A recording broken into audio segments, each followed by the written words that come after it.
We'll call to order the Exeter School Board meeting, and we will begin with the pledge of allegiance. To the flag of this flag.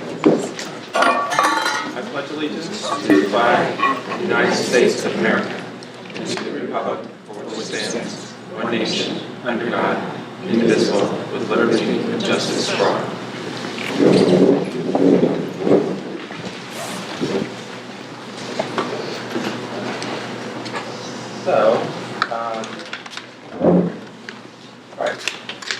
So we have, thank you for coming, folks that are here, and folks in TV land.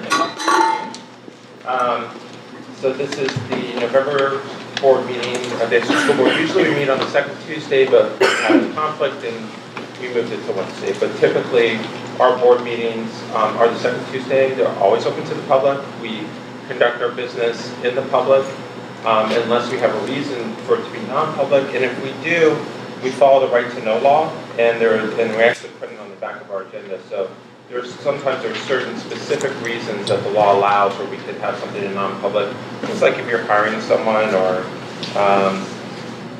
buying a piece of property in negotiations. There's certain reasons, and those are all outlined in the law. And if we do that, we have to make a motion as a board to go into a non-public. Otherwise, everything's in the open, and folks are welcome to be here for anything that we talk about.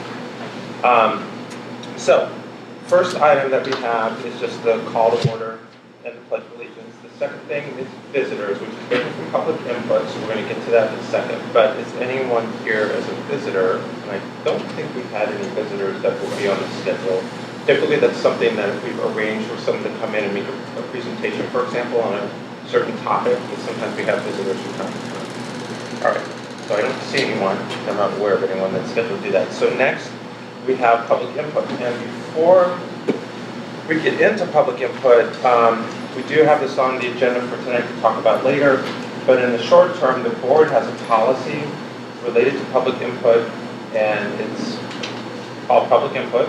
And it has the catchy title BEEH, a way of categorizing. And one of the things that it says on our current board is policies that you're supposed to let the board know a week in advance if you want to speak at a board meeting.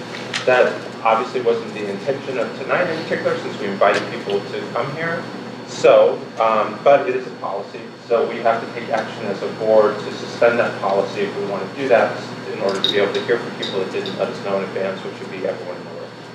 So, I would ask if the board can suspend the policy. I need someone to make a motion to that effect. Suspend the portion of the policy about the advance notice, letting us know. Okay, so Patty makes a motion. We need a second. Second. Okay, is there any discussion about that? Okay, then all those in favor, say aye. Aye. Okay. So, we have everyone in favor. If someone's coming late and they want to speak, there's a sign-up sheet up here, and it asks that you sign up. You don't have to speak, but if you want to, please sign up. Okay, so we have 1, 2, 3, 4, 5, 6, 7, 8, 9, 10, 11, 12. We have 13 people that signed up. So I would say, so one of the things that's in the policy is that it's best in the chair to determine what counts as a brief comment. Everyone can make a brief comment to the board. And for the purposes of tonight, I would ask if people can keep their comments to 5 minutes or less. You don't have to go 5 minutes, you can spend 2 minutes. But if someone has something else they want to say, or they're listening to other public input, and it makes them think of something, we will come back around for round 2. And if need be, we can even come back around for round 3 for that matter. So, but at first, we'd like to ask everyone if they can limit it to 5 minutes or less if you're going to speak. And the other thing I would just say about public input, so you understand what public input is instead of a public forum. Public forum, there's a lot of back and forth between the board or whoever. There's not that in public input. It's really your opportunity as members of the public to give input to the board as they're making decisions, and to the administration to the extent that they're all in the room here and are going to hear it as well. But I will say on the agenda, pretty much the first item after the PTO report is a discussion of the school resource officer. So if you want to stay, the board does intend to talk about that. I don't know what we'll do with that discussion, but it is on the agenda for tonight to talk about it at the beginning of the agenda, after public input and the PTO update. Okay, so I'm just going to take the names in order here, and we ask that if you can just come up to the microphone and say what your name is and your address. That's helpful, and then share whatever you want to share. So we have Kara Siegel. Hi. I spoke last time for public input, so I'm not gonna, I came here to listen. Okay, that's fine. Yeah, that's great. And if you change your mind, again, when we go into sort of a round two, just jump up for round two if something that sparks your interest. We had Ann Griffin. I'm gonna listen, or Sure. can you come back? Of course. Thank you. That's fine. So what I'm going to do is I'm going to call the names for the first round, and then after that, just if people want to come up, then they can come up. I'm not going to keep going back through the list in that way. Okay. We had Michael Griffin. Okay. It looks like you know Ann Griffin. And we have Ann Simpson. I'm also going to listen for now. Sure. Yeah, that's fine. Well, thanks for coming in. Thanks for being here tonight. We have Lori Swan.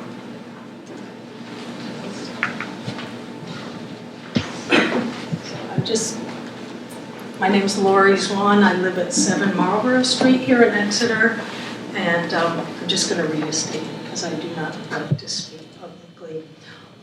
Since Columbine 20 years ago, around 150 adults and children have been killed in school shootings. And that seems like a lot, and it is a lot. But tens of thousands of Americans are killed every year by guns. In 2017 alone, 40,000 people were shot. So that puts it into perspective a little bit. And when children arrive at school, they are immediately safer when they arrive.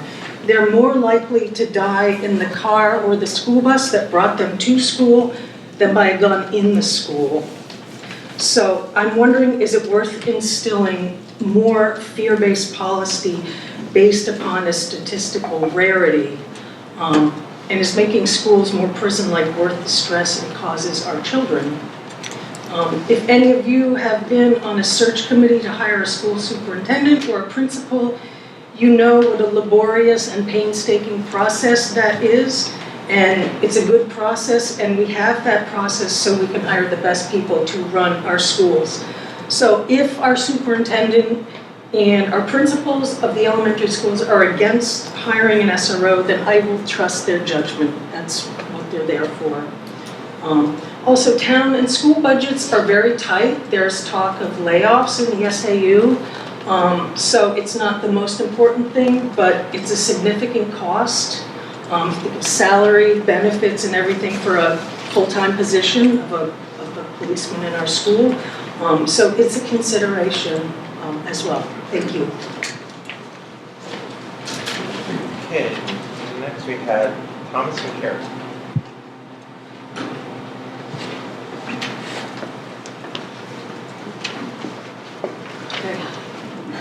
Good evening. My name is Thomas and Carrie. I'm at 156 High Street.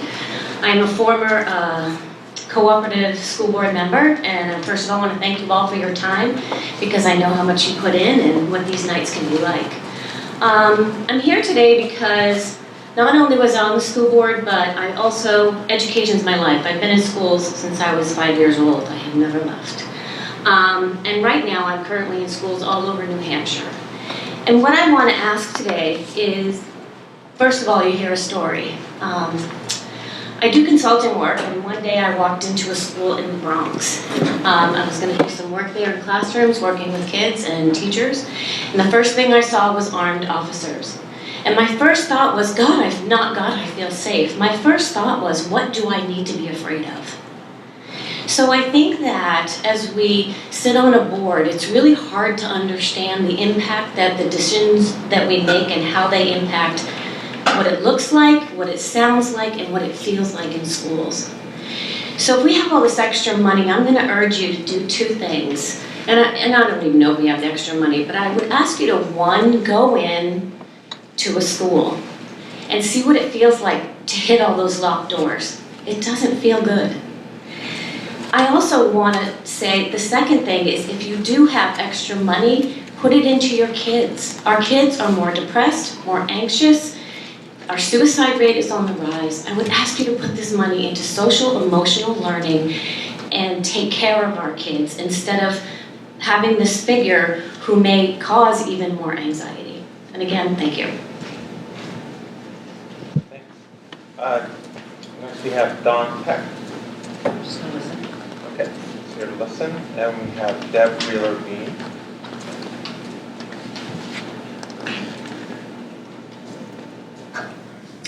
Good evening. My name is Deb Wheeler-Bean, and I am an Exeter resident and a former SAU 16 educator. I do not support the addition of a school resource officer for Main Street and Lincoln Street schools. There are many reasons I'm opposed to this, and most of those reasons were pretty well documented in the October meeting. I'd like to offer my reasoning as a teacher. I ended my teaching career at Lincoln Street just this past June, so my classroom experience is still very fresh. One of my number one responsibilities as a teacher was to keep my kids safe. We all want to keep our children safe. We have different ideas about how to do this. But I know as a teacher, what kept my students safe was me. A well-trained teacher who knew them and who knew the school. A teacher they saw every day, a teacher they trusted. I was someone who knew what to do and how to do it. This is the reality of the world we live in. It's the teachers and the staff within the school building who keep our students safe every day. One school resource officer cannot offer that kind of support and security that well-trained teachers can offer. This board has many goals. Supporting safety and security initiatives is one of those goals. The other goals include supporting equity in the classroom, supporting individualized student learning, supporting diversity within our schools, and supporting the social and emotional wellness of all our students. Our resources need to be spent on building community and offering support to reach all of these goals.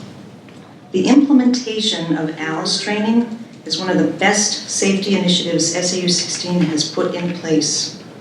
More ALICE training, as well as additional social emotional support and diversity training, would better serve our students than adding an SRO to our schools.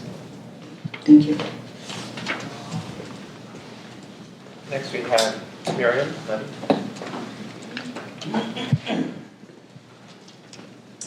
Hello, my name is Mariam Levy. I live at 18 Locust Ave. I was here for the October meeting, and I think I spoke then more from a parent's perspective. I have a child who goes here, and another one who will be here in a few years. And tonight I wanted to speak a little bit more from the perspective of someone who has done some consulting work with Lincoln Street School around implementing restorative justice practices and how bringing an SRO into our school would work with that or not. So the idea behind restorative justice is that it's asking a really different set of questions, and it's operating from a very different lens. And that lens is much more that sort of what Deb was saying, the things that keep us safe actually and keep us connected in our communities are our relationships and how well we know each other and can work together. So from a criminal justice lens, a police officer is coming in and asking the sort of questions of like, what rule was broken, who did it, and what punishment do they deserve? Whereas restorative justice framework is asking much more, who was affected by what happened, who was harmed by this, what are their needs, and what do we need to do as a community to meet those needs? So the idea is that it's coming much more from our relational perspective, that we can keep each other safe, we together can solve our problems because we know better together how to make our community move forward in a good way. And I think the presence of an SRO officer who's representing this much more sort of punishment and criminal-oriented way of operating just by training and by the nature of where this is coming from undermines that a little bit and gives the children a sense that no, we're not here and just safe with each other, that we can solve our problems together. We don't own this, we're going to need an authority figure who's going to come in and make these decisions for us. And that's just going to be very visually represented in the school. And I think that's actually going to undermine a lot of the really hard work we've been doing to help figure out how to build strong relationships, self-accountability, self-reflection, that together we can solve these problems and help heal together instead of feeling like someone else needs to make these decisions that are much more about separation and punishment. The one other thing I'd like to speak to is that I've also had the honor of being on the Diversity, Equity, and Inclusion Committee here at Lincoln Street School. And I was really struck that the last time when we met in October, pretty much everyone who was not white or who was raising not white children in this school were really, really concerned about the effect that this would have on their students' ability to be successful and focus on school every day. And to me, that was devastating to think that we would make a decision that some of our members who already feel maybe marginalized, or do they really belong in this community, could feel further marginalized and like their students' learning is not being prioritized. Thank you. Okay, next we have Dan Garf. Hi, my name is Dan Garvey. I live over at the PEA campus. I will try to be brief, because many of the points I wanted to raise have already been said. The threat of violence in a school is statistically virtually zero. Schools are some of the safest places for a student grades K through 5 to be. Consequently, putting a school resource officer has virtually zero discernible safety benefit. On top of that, schools that have hired SROs have noticed the following trends. Students and student behavior becomes criminalized versus having typical school administrators handle punishment.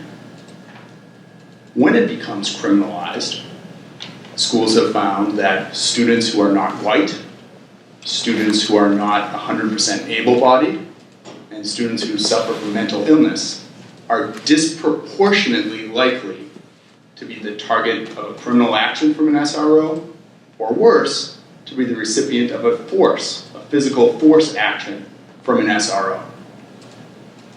I strongly, strongly, strongly encourage this board to not install an SRO in our elementary schools. It just doesn't make sense. Okay, so next we have Dean Peterson.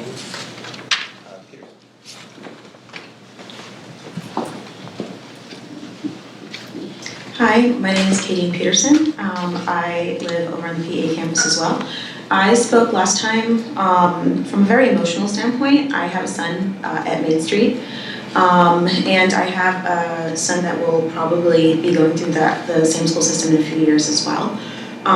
And the last time that we were here and listening after the public had spoken and listening to the board, and some of the board had an opportunity to speak their thoughts. It was, whether or not you realize it, very telling that most of you didn't say anything. And that spoke volumes. Thank you for those who did. You are, of course, you don't have to speak, just as we don't have to say anything here, but silence says volumes. And also when we left, I think it was Patty that said that you were going to go back and from some of the thoughts and the things that you heard, you were going to go back and ask some more questions to other schools. And I would be really interested to hear what the takeaway was from those schools, particularly if any of the conversation surrounded if any of those schools had people of color or people who are otherwise marginalized, and what the response was. And I know this is not a forum, but I really hope that y'all make time to speak on this when you talk about, when we get to the agenda item, when we talk about this SRO. Thank you. Next we have Toya. Good evening, and thank you so much for holding this space again for us.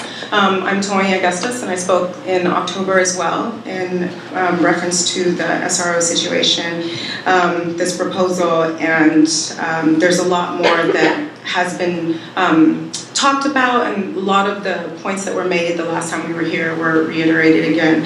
And I don't really want to continue to say the same things over and over again, so I was trying to look for a way to contextualize all that I've been hearing and all that I've been feeling, and the facts and the data that have been given. And for me, one big question here is just the question of values. I mentioned this at the last meeting as well, wondering whose voices matter and whose idea of normal will we adhere to. Does my child matter as a member of this community? Do other marginalized voices matter? Families of color, students with differing abilities, children of different experiences and ethnicities and backgrounds. Our worldview really matters so much in the way that we make our decisions and the perspectives that we take, and it's important to hear all of those different perspectives. And it's important for us as people, as human beings, for me as an educator in my classrooms and the spaces that I inhabit, to really pay closer attention to the voices that are unheard, the voices that don't have space, the voices from the margins. And for me, that's going to be a huge question in this space for all of us. It's going to be a question about who we want to be. Who are we?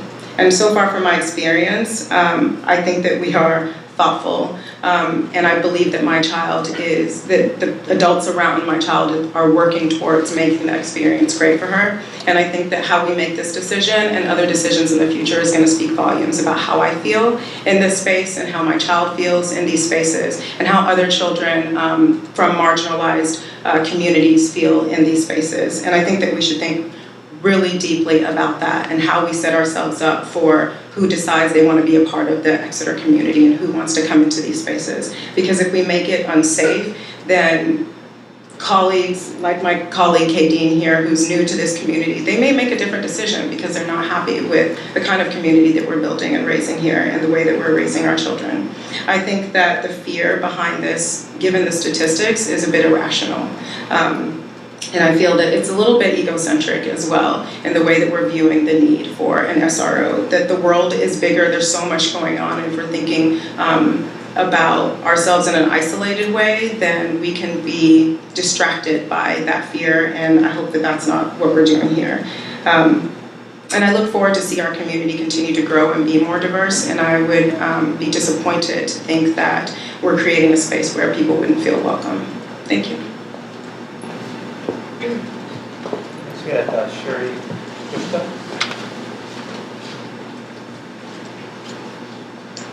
Hi, my name is Sherry Gusta. I live at 24 Woodridge Lane. I have a daughter who is in first grade at Main Street, and my son is 3, so he'll be up and coming. I did come in October, because this is pretty important to me, this topic.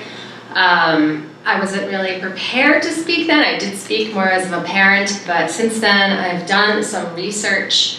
I'm a program evaluator and educational assessment consultant, so I do like to get data to try, look for evidence to back up claims. I did find an interesting report done by the ACLU, nonpartisan organization, about SROs in schools. I think it was published in 2018 or 2019, very recent. And I looked for evidence, as some people had mentioned, that this might make our schools safer, and really could not find that evidence. The ACLU report did not find any evidence that installing an SRO in a school is going to prevent shootings or make it any safer. In fact, SROs have been found to lead to unintended consequences like suspensions, expulsions, arrests, much more so than if the SRO wasn't there, especially with students with disabilities and students of color. In fact, the ACLU found, and this was data from 96,000 schools, so very extensive. Students with disabilities and students of color were targeted at a much higher rate than white students and students without disabilities. In New Hampshire alone, they found girls of color are 6.5 times more likely to be arrested in schools than are girls that are white. For boys, it was 5 times. For boys that are black versus boys that are white. So I think if there is funding for an additional position, I think that it's much more, money would be better spent on hiring an additional social worker, mental health support. As I understood it from our October meeting, that there's a single social worker for the elementary schools. So mental health providers are the most critical person in creating a safe school, not the police. The recommended student to social worker ratio is 250 students to 1 social worker. So if I'm doing my math correctly, we have about 1,000 students in both the elementary schools and just 1 social worker. So we could certainly use another social worker instead of an SRO. I just like to close with a paragraph from the ACLU's report that I referenced, and I can always email you this report as well. The findings of this report indicate a severe shortage of the staff most critical to school safety and positive school climate, school-based mental health providers. As a result, school counselors, psychologists, nurses, social workers are overwhelmed with student caseloads that compromise quality and result in children with unmet needs. This creates one of the greatest vulnerabilities for school safety. Our findings indicate that too many schools are more likely to employ school police than mental health providers. There are more than 14 million students in schools with police, but no counselor, nurse, psychologist, or social worker. The prioritization of school police is troubling, and not only for the lack of mental health support for our nation's students, but also given that research indicates school police do not reduce mass shootings and instead contribute to less inclusive school climates. That's all, thank you. So, we've made it through everyone that was on the list that had sort of the first opportunity to talk, but is there anyone who hasn't spoken yet that would like to say something? Okay, so before we open things up, if someone wants to add something else, which we'll give a chance to do that. We had asked at the last meeting, oh, I'm sorry, did you want to speak? Please, I missed you. Please come forward, yeah.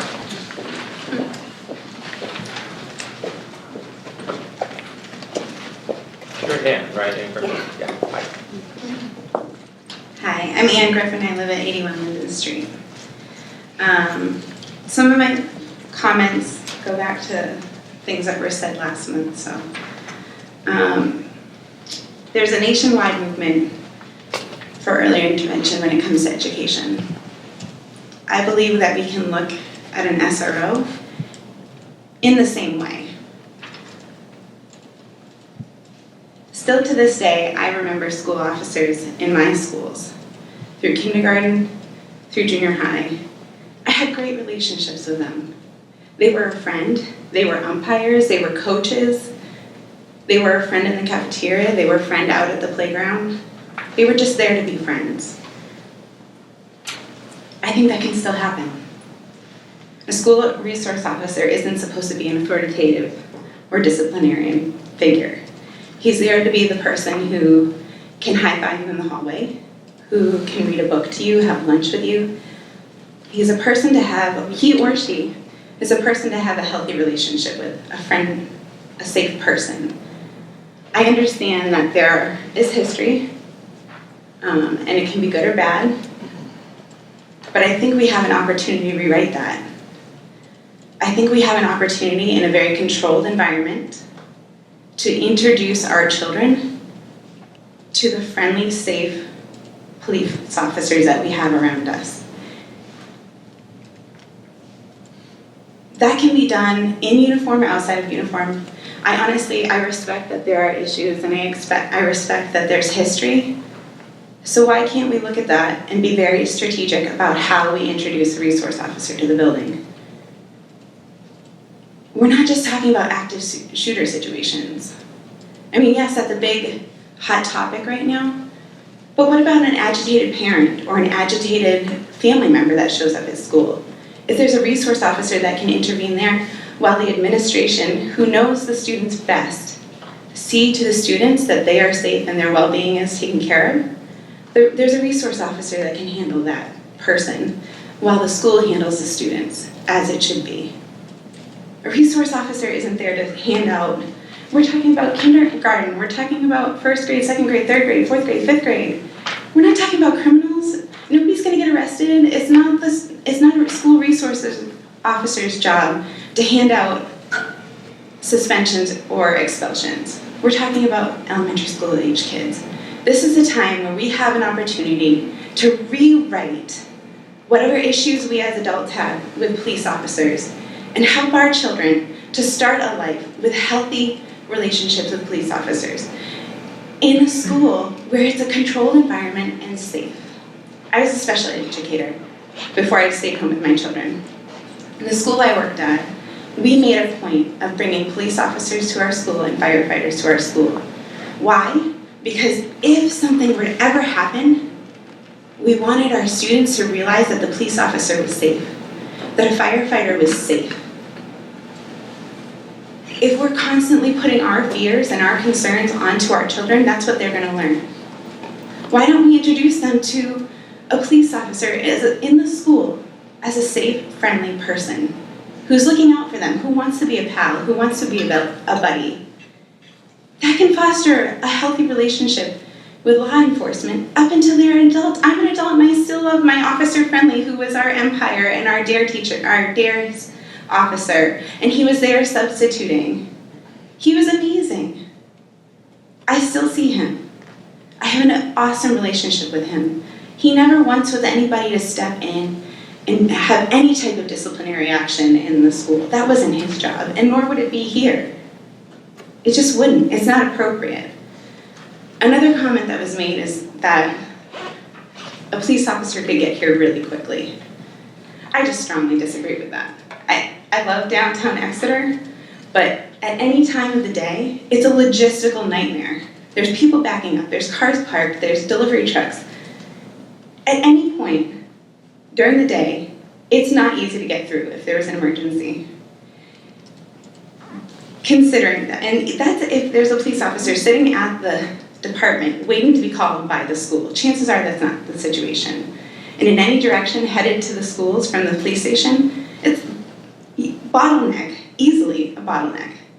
But chances are they're not sitting at the station waiting to be called. They're somewhere else in town and they have to get through downtown.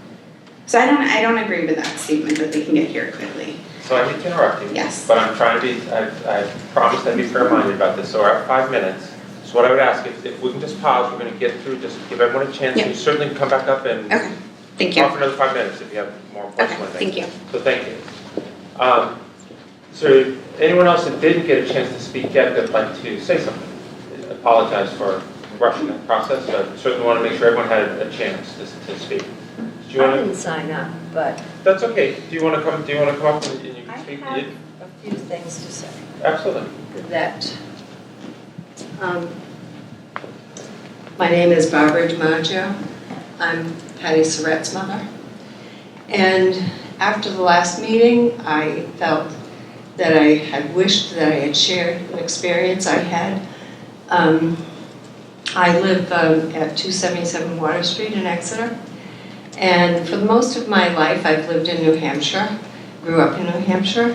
When my husband and I decided to retire, we went to South Carolina and lived in just outside Charleston. And I attended a church in Charleston, South Carolina. And one Wednesday evening, when my church was having its midweek meeting, the date was June 17th, 2015.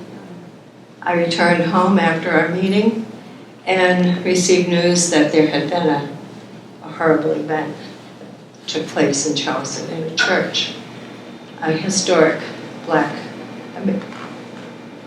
African-American church. A young man named Dylan Roof had gone into that church, and after being welcomed into their prayer service, he took out a Glock pistol and proceeded to shoot at point blank 9 of the members of that church. The point I want to make is he first went to the College of Charleston. He wanted just to kill as many people as he possibly could in a short period of time without anyone stopping him. And he discovered that College of Charleston had security. So that deterred him from doing what his original plan was. And then he moved on to the black church, knowing that there would be no one there to stop him. And those innocent 9 people in their church, it's unheard of to attack people in a church. And here in New Hampshire, could that ever happen? Of course not. But we know it did just shortly, a few weeks ago, here in New Hampshire. I understand the concerns of everyone, but I wholeheartedly agree with the last speaker that if we have a perception of unfairness in law enforcement, I think we need to spend some time turning that perception around and healing the thoughts of law enforcement and what their job is. And there seems to be a great need for us to do some work on that. I didn't read my notes, so I hope I didn't leave anything out, but I think there's a lot to be learned. I just think the perception, Dylan Roof was a coward.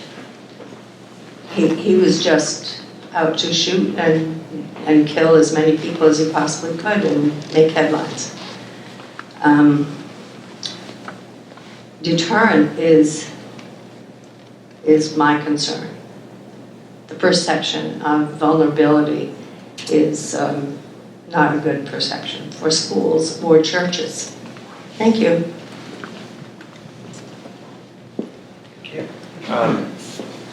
Is there anyone else that didn't get a chance to speak at those meetings?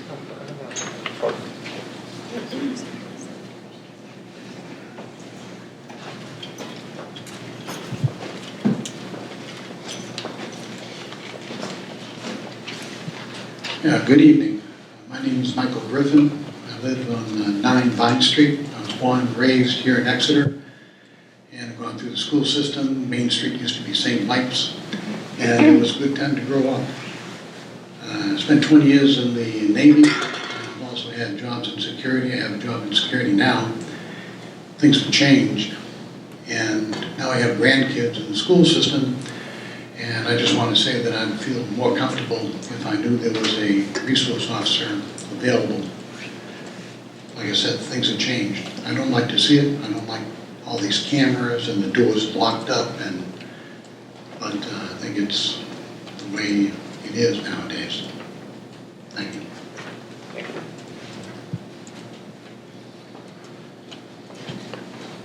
Anyone else that would like to speak before we give a chance for folks that have already spoken want to speak again? Okay, so before we sort of open things up again to people that haven't spoken, when we were here the last time, we invited folks that if they couldn't come to email our associate superintendent and share their views that way if they want to do that, and some people did that. And I want to take the time to make sure that we share that information both with people here in case that reflects on anything you want to add to your comments, but particularly for the board. We haven't shared this as a board yet, so this is our first time hearing some of this. There was, one of these letters was read at the last meeting, so I'm pretty sure that this is the one that was read, but, so we're not going to read that one, but let me just read these. So the first one says, I'm unable to attend the school board meeting tonight, but I'm writing to express my concern about adding an SRO to the Exeter elementary schools. I have a kindergartner at Main Street and concerned about her safety. However, I do not feel the SRO is the appropriate way to achieve that goal.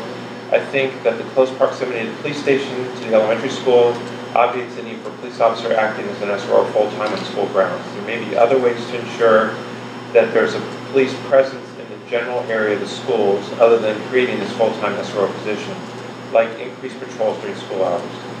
I also have concerns about how an SRO would act as a potential authority figure or disciplinarian towards young children. I would feel safer for myself and my family if our police continue to do police work and the physical and emotional safety of our school children was left to training educators. And that's by Jason Murray.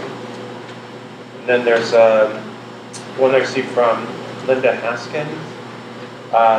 Greetings are, I write to urge the school board to approve the installation of an SRO at Main Street and Lincoln Street schools. While my focus is on mental health wellness, which leads me to desire additional school counselors for our children, I understand the realities of budget constraints, and I assume there might be some federal and/or state funds to support this SRO position.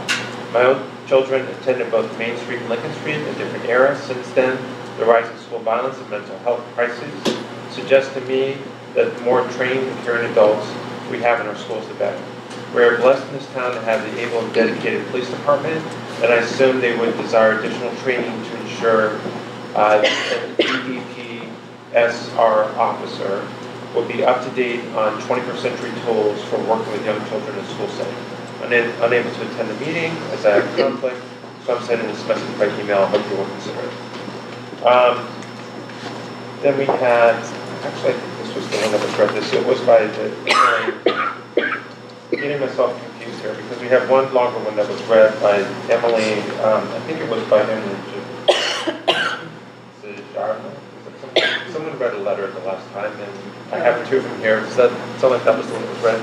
I read the letter from Anna Elbrock. You read the one from Anna. Okay. Unless she sent another. She may No, have that sent is the one. That's the one that I skipped. Okay, so we did not read this one then. Okay, so let me thank you for clarifying that. So this is from, I'm not saying her name correctly, but it's Emily Zajano, who's a doctor, MD. She says, I'm writing to express my concern about adding SRO at the Exeter Elementary Schools. I'm sorry I'm unable to attend the school board meeting tonight. I'd like my email to be included in the comments. I feel it is safe to say that a common goal for our community is the health and safety of our children. I have a kindergartner at Main Street, and I've already seen her become a bolder, more creative, more energized for learning in the 6 short weeks that she's been at Main Street School. As a community, we all want this school to be as safe as possible to support the amazing environment and culture that we have created. However, I do not feel an SRO is the appropriate way to achieve that goal. It appears that there are 2 objectives that are hoping to be addressed in addition of an SRO. One is to help respond in the case of an active shooter. The presence of one officer who is back and forth between 2 buildings is unlikely to deter or stop a shooter. There's low probability that he or she will be physically in the correct place at the correct time to intervene.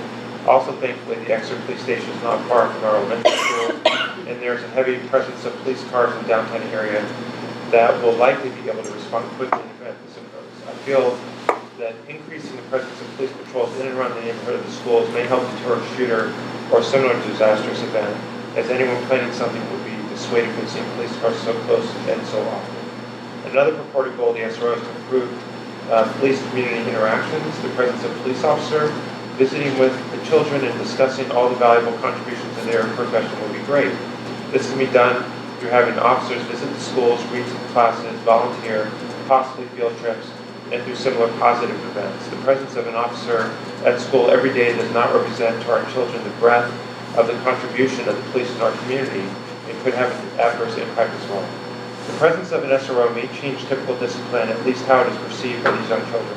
Children need to learn and respect rules, hierarchy, and social norms, which our educators are instilling in our kids every day. Children need to be allowed to make mistakes and learn from them. Being reprimanded by a teacher or principal can have a whole other layer of intensity and fear if a police officer is also standing there. There are children with trauma in their history, and police presence can make the school feel significantly less safe for those individuals. As a society, our children are growing up with a level of anxiety about their safety, with anxiety about their safety that we did not have to deal with. It would be of great value to redirect the proposed funds for an SRO into increased psychological support. Let us invest in additional guidance counselors and psychologists, increase children's exposure to therapists and mental health assistants, create the opportunity to identify and support children who need assistance. This will help our children and our community become safer. Okay, so a few more here. We have one by Kevin Baum and Allison Eberhardt, who live on High Street. Please accept this email from parents of children in both Main Street and Lincoln Street in opposition to the pending proposal for an SRO. As we are unable to attend tonight's school board meeting due to scheduling conflicts, we ask that this email be added. The safety of our children in our schools is a priority for us. The thought of a school-based shooting at Main Street, Lincoln Street, or any of our local schools is terrifying. However, the addition of our SRO is not the correct response. We agree with Dr. David Ryan that precious education resources are better spent on additional mental health professionals and other student support services in our school. These approaches will have a much farther reaching effect on school students than any single SRO. There appears to be two primary reasons for the proposed SRO: reduce reaction time in the event of an incident, and two, to promote better police-community interaction. These goals are laudable. However, there's little evidence that either will be met by this proposal. The Exeter Police Station is in close proximity to both Main Street and Lincoln Street. When you factor in the fact that an SRO will split time between the schools, thus only has a 50% chance of being in place in the event of an incident, the reaction time between an SRO and a typical police presence is likely negligible. Additionally, and sadly, incidents at other schools, such as Stoneham Douglas High School in Parkland, Florida, have shown that the presence of an SRO does not guarantee increased student safety in the event of a tragic incident. Likewise, there's no evidence that an addition of an SRO will result in better community police relations. Studies show that many students, particularly marginalized students, feel less safe with the presence of an SRO. The presence of a full-time SRO also increases the likelihood of criminalizing student discipline. For all these reasons, we ask the school board to apply the funding that would be used for an SRO to the preventative measures requested by the SAU administrative staff, namely psychological services and other support services. Some of these letters are shorter than others, so those are some of the longer ones. We have some shorter ones there. It's another letter. It's by Holly Dashbach. It says, I'm writing to express firm opposition to the installing of an SRO in Exeter elementary schools.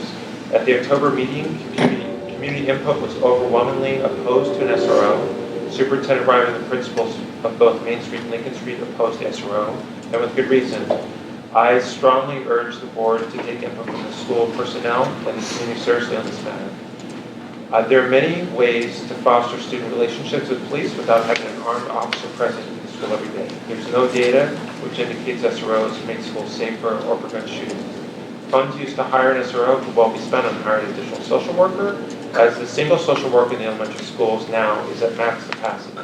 Mental health professionals are more critical, or most critical, in creating safety in schools, not the police.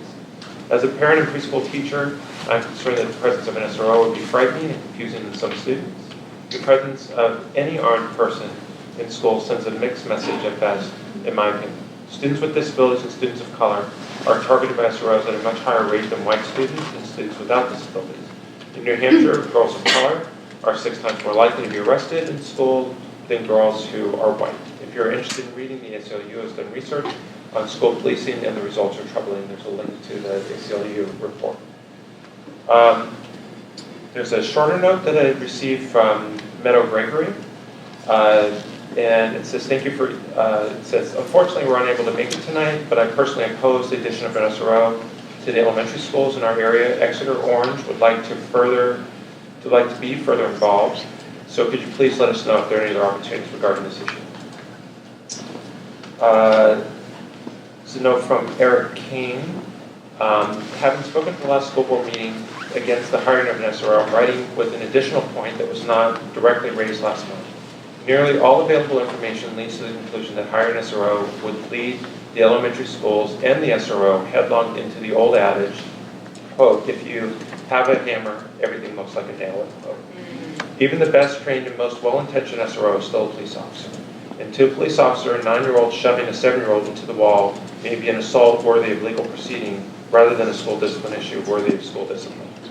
Given the unlikelihood that a police officer would have to yield to the opinions of educators, and given the scarcity of evidence tending to show that an SRO will actually make an elementary school safer, as opposed to simply feeling safer, the likeliest outcome of having an SRO in our elementary schools is further feeding of the well-documented school-to-prison pipeline.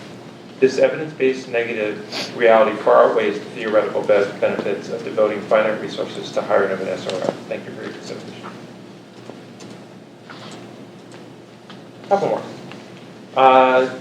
I'm unable to attend the meeting tonight, so I'm sending my thoughts for consideration. As a member of the, this is from No, Pat Yosher's not here. Okay. Patricia Yosher from Chestnut Street. As a member of the Diversity, Equity, and Inclusion Committee for Exeter Elementary Schools, I want to refer you to the ACLU report, Cops and No Counselors. The report clearly offers documentation opposing law enforcement staffing in the presence of SROs, particularly at the expense of mental health professionals. As an active member of the ACLU New Hampshire Board of Directors, I urge you to read this essential report. So 2 more, I think, is what we have here. 3 more. We read that one. 2 more. Okay. This is from Sue Hill, is an Exeter resident. I spoke at the school board meeting in October, and I was hoping to make it for the November meeting, but heard it had been moved to a different night, so unfortunately I'm unable to attend. I'm against hiring a full-time SRO. I feel that the presence already at Lincoln Street and Main Street is adequate and could cause more issues than good for students at both schools. The Exeter PD does a fantastic job integrating into the school system right now with several programs and is available outside of school if needed. I have 3 special needs children, 2 of which have gone through Lincoln Street and are now at CMS. The others are in 4th grade at Lincoln Street School. My children have special needs due to their long trauma histories of being in the foster care system. Their disabilities are not always understood and come in many different forms. Unfortunately, our family has had more police involvement than we would like, and it's not always positive. Imagine you're a 5-year-old in kindergarten, and a police officer comes to school and takes you from class. He then tells you that you cannot go home, and you are going to a new home with people you don't know. You only have your school backpack, and you never see your parents and some of your siblings again. That's a true story for one of my boys. He has been diagnosed with an attachment disorder as well as PTSD, compounded by learning disabilities. He's now at CMS and is doing okay, but he still has a lot of baggage from the past. After the meeting in October, CMS experienced the unfortunate situation of an Alice evacuation. My above-mentioned son was one of the students who was told to run when shots were heard and ended up in the woods. While processing that day, he talked about Officer Amanda, the SRO from CMS, and how she couldn't have protected all of them, even if it was a real shooting. He said he knew what to do because of the teachers on his team who taught them what to do. My son has also told me that even though Officer Amanda seems nice, he doesn't like to see her while at school. He says when he sees her, he thinks she's coming to get him. And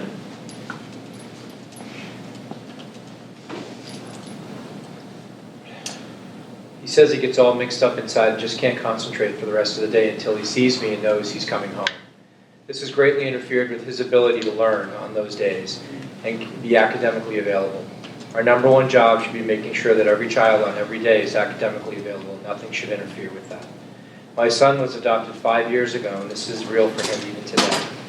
I know we may only be one family in a district with thousands of students, but if one student feels this way and talks about it, how many do not? A police presence is not always a comfort. For many, it causes confusion and uncertainty. My hope is that this can be read at the meeting during the public input or at least shared with members of the board. Thank you for your consideration in this matter. I know as a community, we can find another alternative so every child's needs can be met. With that said, I oppose having a student resource officer at MSS and LSS. Thank you, Susan Hills, an Exeter resident. thank you. Thanks. All right, so we have had everyone had a chance to read something or say something. Thank you for doing that. So I want to give a chance for folks that if they wanted to say something more, they had an opportunity to do that. So if anyone would like to come up, I know we had to cut a couple people off here and there, or that happens as part of this process. We certainly want to make sure everyone has a chance to speak if they want to speak.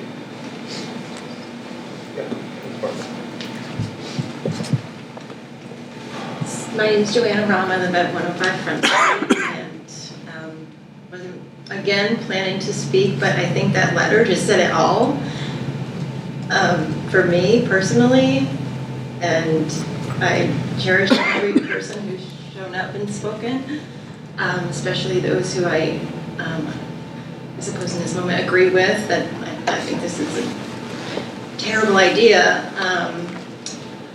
And for those of us who support that vision, I think that everybody's spoken from fact, from experience, and from data versus fear. And quite frankly, again, if we look back at the thoughts of this child, he's speaking the truth. This is not something that is logistically sound. We're talking about one SRO for 2 campuses.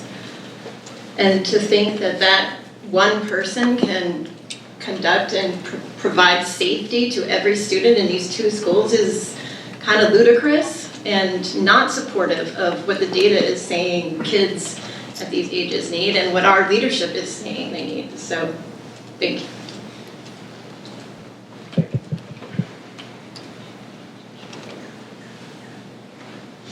Anyone else that would like to come forward? So, I grew up in Brooklyn, New York.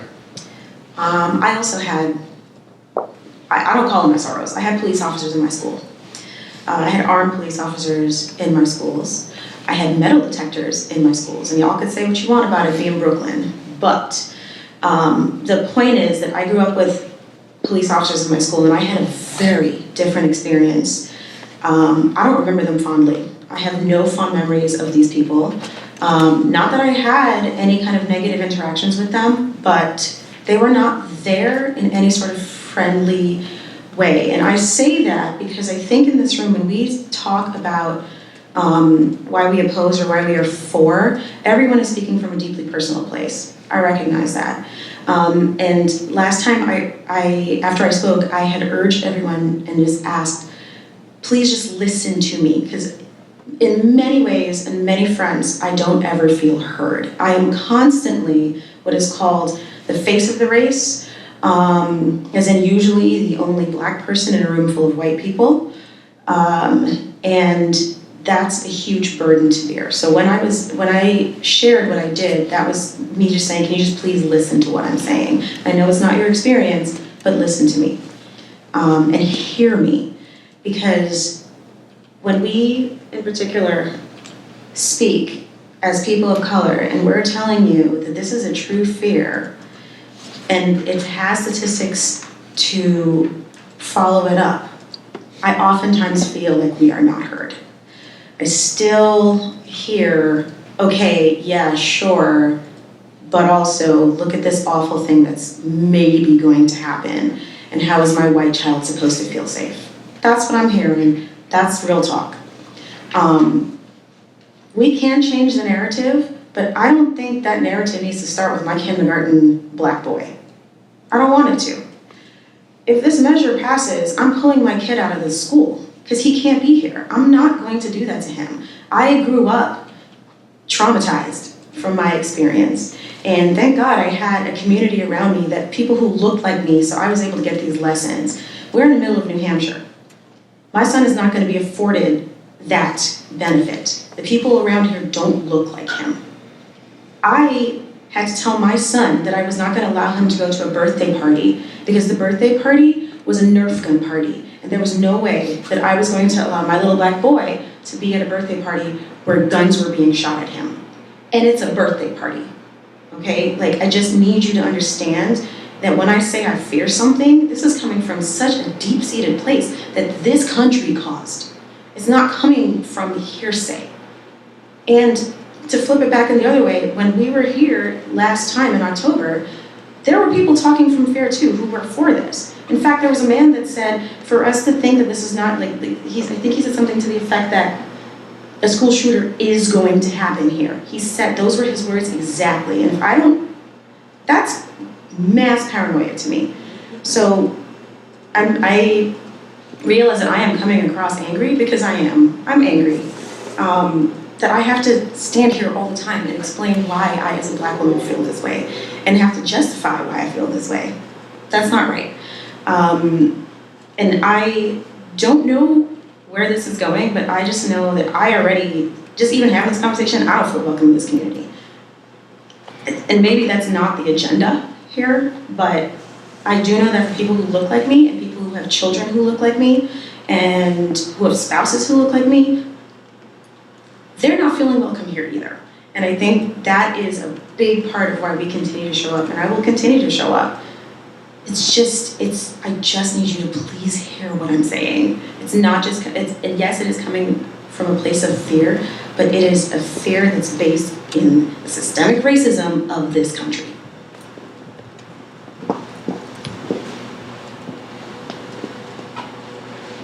Anyone else that would like to speak? I didn't have anything prepared this time, so my name's Allison Battles. Full disclosure, I'm the president of the PTO, but I'm not speaking on behalf of the PTO at this moment. I'm speaking as parent.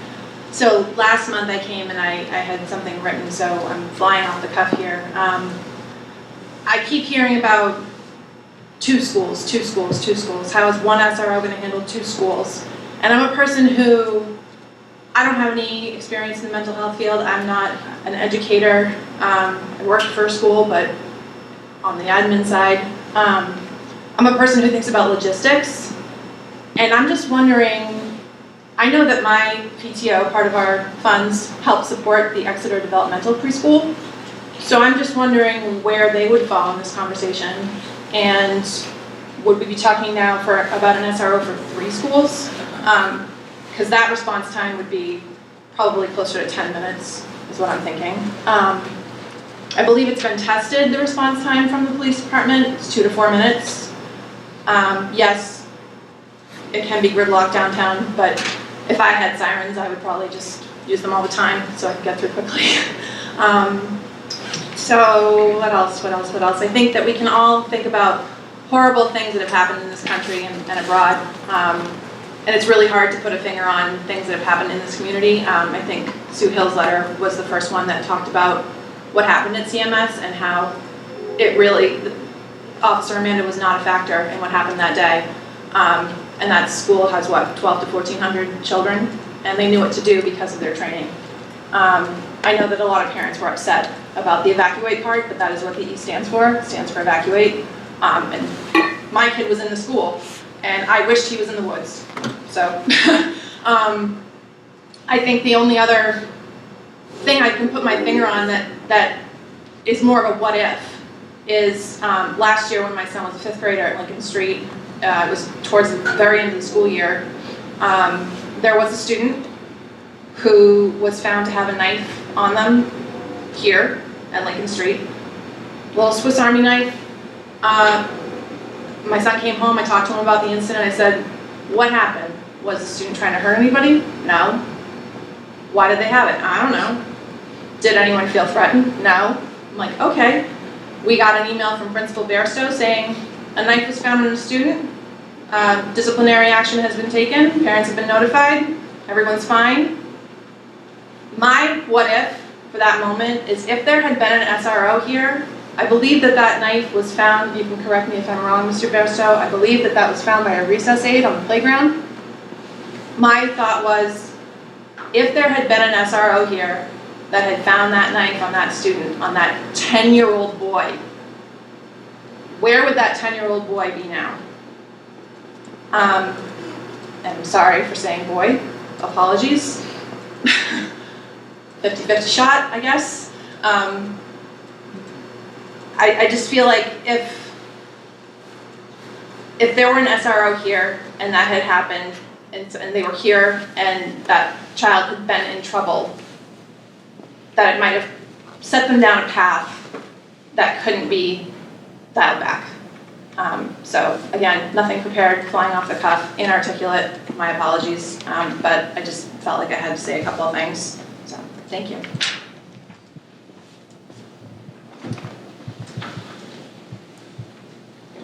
Someone else like to speak? Or has more to say after you've heard some comments?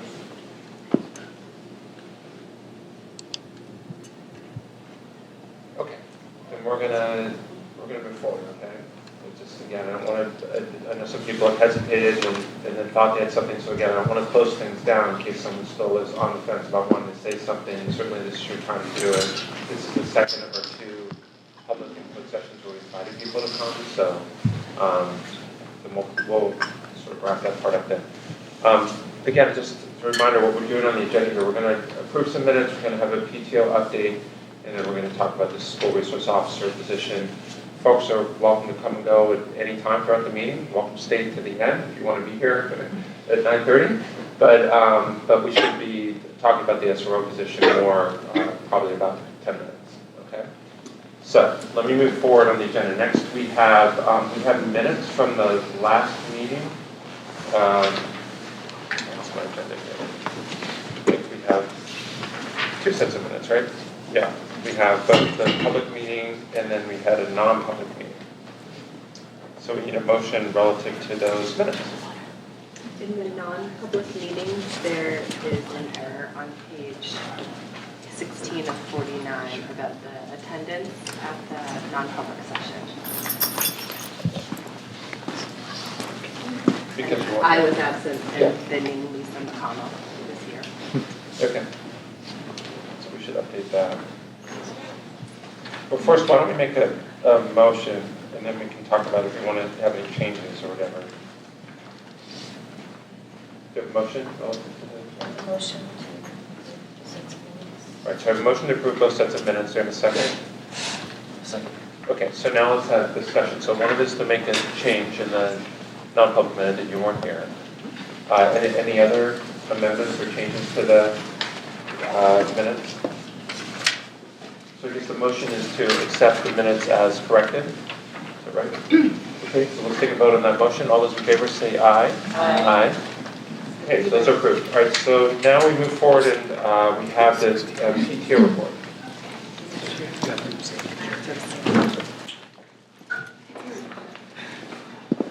Okay.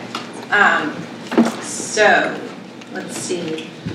Teacher reimbursements are ongoing, and we've asked that all teachers and staff submit their receipts through the front offices by this Friday, November 15th. For the hospitality committee, the lunches that were held last month, all the thank you notes have been sent to all the businesses who donated food. So that was a really successful event at both schools, and the teachers were really grateful for the lunch. We've had a lot of fundraisings happening the last couple of months. So the unfundraiser direct donation letters, we've made so far just over $4,000. Our target for the year is $8,000. So direct donations can be sent anytime. I think on the letter it said October 31st. That was just to try to get a chunk at the beginning of the school year, but we will accept donations anytime. Recently, Square One art packets were sent home to kids, and I think the paper orders have already been submitted to the company for all the artwork that the students did, but the online free shipping is in effect until this Friday. It was extended, so if you haven't yet placed your order and you'd like to, you can get free shipping online. It'll be delivered to the schools around mid-December, like the second week of December. So far, we've profited about $3,000, and our goal is about $3,500, so we're getting really close to our goal, which is awesome. Our fundraising chair was able to secure a very quick fundraiser at the community oven in Epping last month, and for about maybe like less than a week of planning, we secured $300 for that event, which was great. The community oven was really good to work with. We had face painting and a 50-50 raffle, and the person who won the raffle actually gave us the money back, so that was really kind of them. And then we had our UNH hockey game on Sunday, November 10th. The Lincoln Street School 5th graders, with the wonderful direction of Mrs. Noseworthy and her intern, sang the national anthem at the Whittemore Center in Durham before the UNH hockey game. And we sold 110 more tickets this year than we did last year, and I think that was because of the time of the day. It was a 1 o'clock game this year, whereas last year was a 7 o'clock game. And we made almost $1,200, and the goal was $1,400, so we're very pleased with how that turned out. And we're looking at ways to make it more of a community event next year, like the Harlem Wizards event that's coming up for the CMS PTO. We want to open it up a little bit more, but logistically that was really difficult this year, so we're trying to explore online sales, which we can't do through UNH. We have to do it on our own, so we'll explore that for next year. And then upcoming is a 5th grade yearbook. There's a committee that's going to be getting together, a yearbook committee. They're going to start meeting next month, right? December? Yeah. And we have a parent who's chairing that with Mr. Bairstow. We're already starting to collect photos, like the hockey game photos. So that, I think the kids are really excited. I heard your turnout for wanting to be on the committee was overwhelming. So there's a lot of student interest in that. And then we've got more restaurant nights coming up. We're looking for a parents' night out in the spring. We're looking into spirit wear for both Main Street and Lincoln Street. We haven't had like school t-shirts in a while.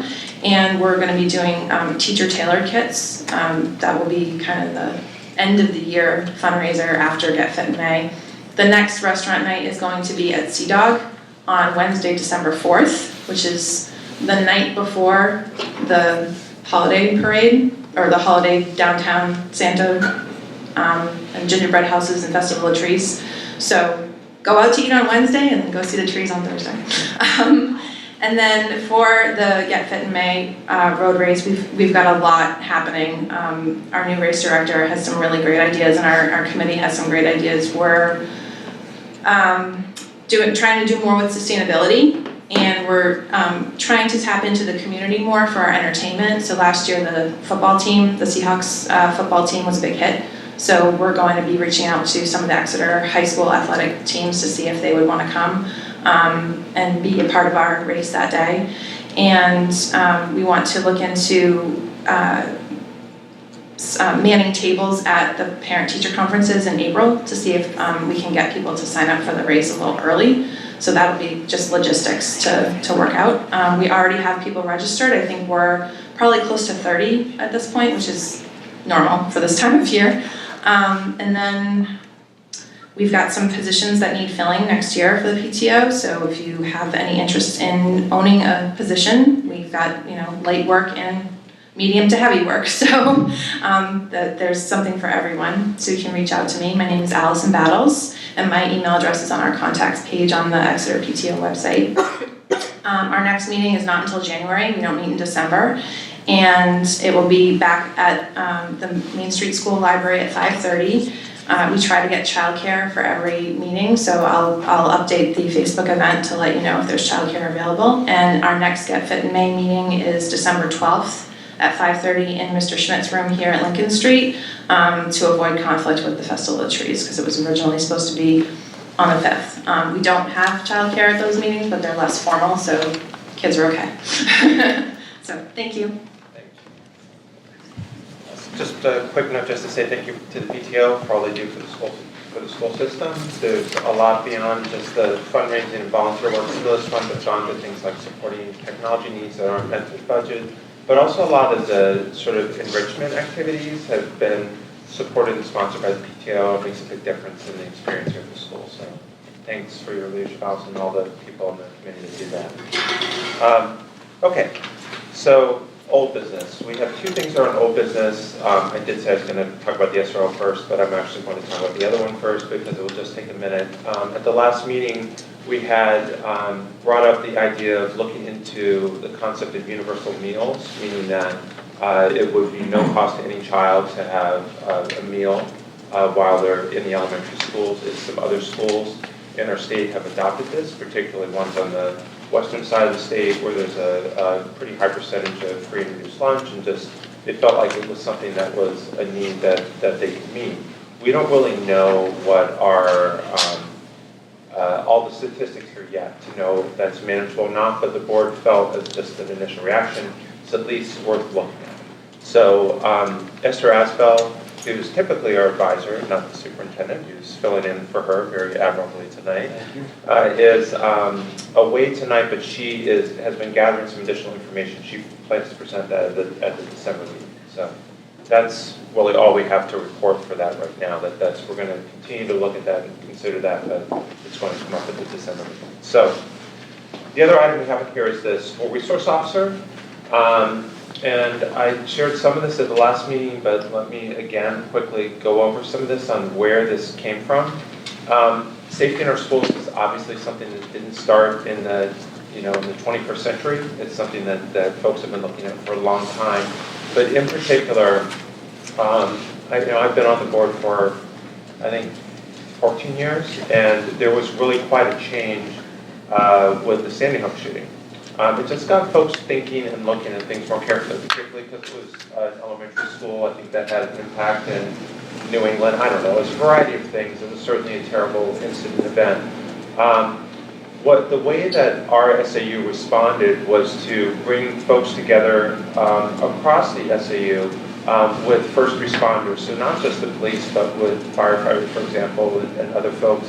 And they started to look at things in the initial phase that didn't necessarily cost a lot of money. What are processes and procedures that we can do that make our place safer without undermining, some diverse schools? A lot of that work is still continuing. 5 years later or so, we keep looking at things and coming up with new things. That SAU-wide committee keeps looking at things. There's also been some protocols that we've had in our school system. So that SAU-wide committee continues to meet. But our own schools also look at what we can do, and we don't have to follow in lockstep. And one of the ideas that came out of the board was to look at how would an SRO position fit within the school system, sort of what would be the pros and cons of that. There was a subgroup that looked at it going back to, I guess the end of last fall, maybe into the spring. Sort of an initial discussion in the fall, a budget workshop, and then it started in the spring. And that subgroup included some board members as well as some members of the administration and others. And they reached out to some other schools and other systems and tried to look at what are the pros and cons of this essentially, and would it be something that would be beneficial. And they made a presentation at the May meeting along with the police chief and some others, and shared what they found. And they found a number of things. I don't want to try to summarize that because it was a pretty detailed presentation, but they shared that information. So since then, the board has spent some time sort of reflecting on the information that was shared. We had another follow-up discussion at the June meeting, and then we suspended for the summer. And one of the things that came out of our discussion is that we wanted to get, as a board, wanted to get more public input, because we're certainly 5 members of the community, and we know more than 5 other people, but we don't know everyone in this community, of course not. And so we really encouraged folks to come out and to speak to us, and I'm very thankful for people that have taken the time to do that. So thank you for doing that. Yeah, just thank you for being here to share, to take the time to do that is important. So anyway, so that's where we are. So it leads us to where we are tonight. We're here tonight, and that's all I have to say is sort of a general comment. I mean, really, we're here as a board. So I share that a little bit because we have other people that are here that have invested some time. But we're here as a board, and we have not figured out what we're doing in terms of next step. If there is a next step or what we want to do. But we spent, as a chair, I guess I would say, we spent a lot of time in our meetings talking about this and thinking about it. And I think we should figure out kind of what our steps are and not continuing to just sort of push this down the road. I will say, from my perspective, I mean, safety is not something, this is one potential safety initiative that we're talking about. There's a lot of safety things we do. We have the safety committee that's typically on our agenda. There's a lot of things that are not even shared as part of that safety committee's work because the principals are working on some things and have even plans on things that we wouldn't necessarily sometimes even discuss in a public session because there are safety initiatives, and we want to be careful about those. It's something that certainly is taken very, very important. So I'll just start with that, but I guess I would open it up. I mean, what's the pleasure of the board in terms of what we'd like to do with this topic and this discussion and next steps? So the first thing I wanted to say was the reason I didn't speak last time was because I was listening to you. So I prepared some remarks last time, and I thought about what you had said another time. I thought, okay, I hadn't considered that perspective as much as I should have. So I've thought more about it, reflected more on it, and I've edited my thoughts. It wasn't indifference. It wasn't anything because I was actually listening to it. So, I mean, I have 5 pages written. I'm not sure I need to read it now, but my thought is, listen, so the first thing is this district has done a lot that is not involved with police. We've been working a long time to implement procedures that have to do with social, emotional learning, and mental health.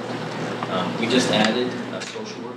I was a strong and persistent proponent of that, as I think everyone was. It is not, we are not wild about the thought of adding a police officer, but several of us feel that there's a real issue. Now, how we protect against the real threat of targeted school violence, that's an issue. And now, number one, right, it's not really the board's job to tell the school district what to do, but it's a policy discussion, and we want to be part of that. So my take is this: listen, we have done a fabulous job here. These are fundamentally safe schools, but I think one thing I've learned from this presentation is to expand our definition of who we need to talk to. So one of the things I wanted to chat about tonight was, in terms of the next step, why don't we kick it back to the committee and discuss the next steps? And as part of that committee, why don't we add more people to it who are representative of a broader cross-section of the town? I mean, the thought I came up was, look, I think there's some real and legitimate issues with a police officer in the school system, right? I mean, I think I am in favor of an armed response, but in my remarks I prepared, I came up with the same solution that others had, which was, what about police patrols? Because the superintendent and his team and our principals, they say, listen, the police are nearby. True, they are nearby. And I think there's a lot of merit to that. There are some details involved with that. So, for example, and I don't think the school system has had a chance to discuss this or review it, but last week the Secret Service came out with a report. The report said no armed assailant had ever been intercepted by a police officer off campus. So the idea of an immediate response from someone off campus hasn't worked yet. Now that said, this is a town, the police are close by, and what if, the thought I came up with, as opposed to hiring an SRO, what if we discussed with the police department, through our committee, through the superintendent and his team, what if we added a patrol during school hours? What if there was a presence during certain specific events, like on recess or start of the day, end of the day, and they were always within a minute. The key number seems to be 60 seconds, or whatever the number is. Or if we had that discussion as a next step, because I mean, maybe the next step isn't an SRO in our schools, but I do think we should have an armed response. And if it is 60 seconds from some patrol that's nearby that's also doing dual duty, maybe they're working in the town, and maybe that's a cost savings to the town that we're helping support. Maybe there are other stakeholders like the cooperative district or maybe PEA, but that's, I think, a discussion we can have. That's what I think. Those are my thoughts about this. Other thoughts? I wasn't present at last month's meeting, and I watched the video online so that I could hear everyone's response, and it was I was thankful that I had access to that.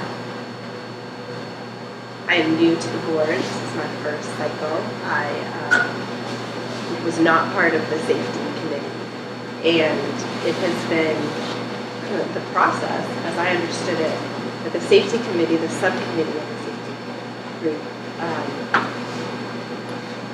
had our principals and our vice superintendent and board members weigh in and think about, as Patrick and others have said, all the different aspects of how to create a safe school and also have it be a welcoming school.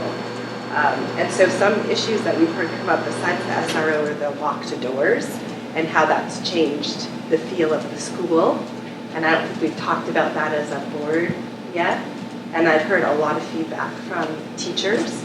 So I think the board is looking at SRO as a piece of everything, and that having community input is a critical piece. And the board worked really hard to connect with the community, to invite input through putting it on the Main Street and Lincoln Street web pages, to put it in the newspaper so that community members knew that we were looking to hear more input about it. board attendance, I mean, sort of guest attendance at board meetings is particularly low.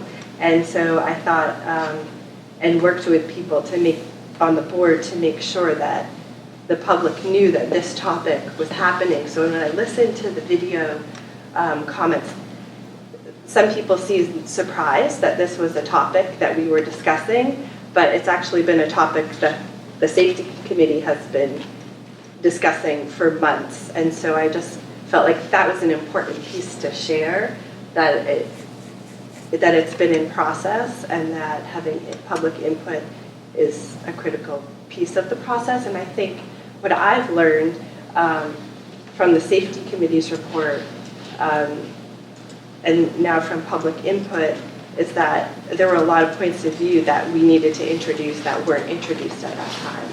And they're really critical, and we need to think about that. And I'm supporting of another social worker in our school. I think it's really important. And I know that budgeting is, funding is limited. But I appreciate hearing people's opinion on the SRO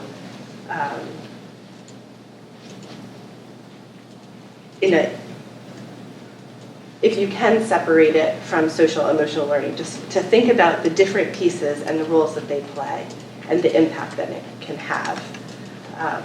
And so I appreciate people's comments, and I'm still processing all of it. And so thank you for sharing information. Other thoughts?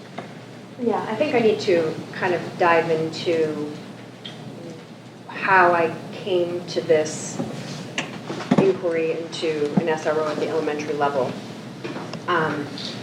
When I joined the school board, I didn't have the overwhelming feeling that people in the building actually were security experts, and they shouldn't be. They're educators. They're going through the motions that the school system is putting them through, and the training, which I think is hugely important. Preparation is everything. But there wasn't someone in the building that I could turn to ask specific questions about, that they could, various things, cameras, things of that nature, that they could give me answers with any confidence. So that made me kind of dig into things a little bit more, and I went through an ALICE training. And initially, I think the response time was they told us 6 to 12 minutes. And that's like if you're bouncing around on 911, and now we found a way to go directly to the police department. It's probably in the 4-minute range for our police department. But ALICE training at the middle and high school level is a really different exercise than it is at the K through 5. In the middle school, I'd be perfectly happy if my kid was running to Bauer or to Hannaford. He was in a room when that happened a couple weeks ago, helping to barricade. At this age level, maybe the kids will help barricade, maybe they won't. It's one adult in the room making decisions. I mean, not only are we asking our teachers to mentor our children, coddle them, teach them, there's so much that they're shouldering, and now they're making security decisions on behalf of our kids.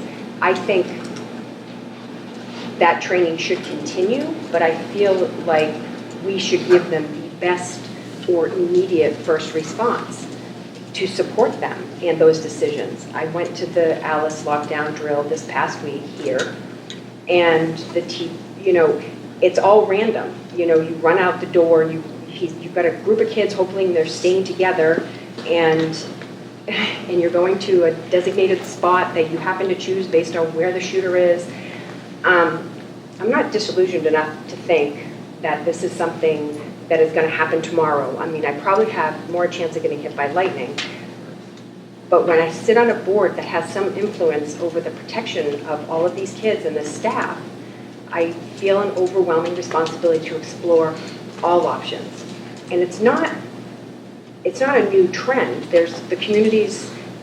I tried to do the research. I read the articles from the ACLU. A lot of the data is based on the older age groups.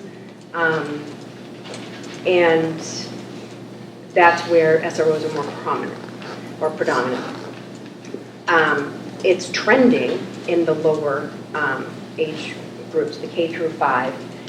And in our community, we've got Hampton, Newmarket, Kennebunk, Auburn has 4 elementary schools.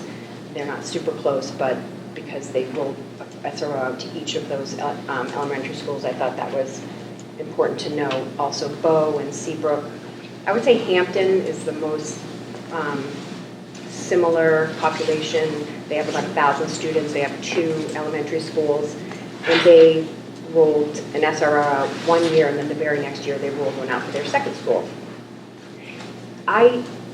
I didn't know anything when I started asking questions. I wanted to know about the fear factor. I wanted to know about how they were trained, the perception. Did they really support the staff? Community, did the community come and support these efforts? Not one person said a bad thing about it. I mean, I'm so glad we've had this public input session. I wouldn't have heard what you have to say here tonight, because all the research I've done hasn't led me to that. Now we're here, and I hear you, and I think it's important that we process everyone's who is potentially affected by a move like this, but it's not coming from some place of ego or necessarily fear. It's my mother instinct. It's, my desire to give everyone the best chance of survival should something traumatic happen. And there's no guarantees with anything. I'm pretty sure when the social worker idea first came out, that wasn't wholeheartedly supported, but now we want to. I'm in support of that. I've never spoken out against any mental and wellness support efforts or hires. But we can never become complacent or stop watching and monitoring different safety measures, because these incidents, mental health is big inside our school, it's also out in the big wide world. And we just have to stay diligent and not be rigid in our thought process, and always be open to new ideas and new ways of doing things and what is available to us.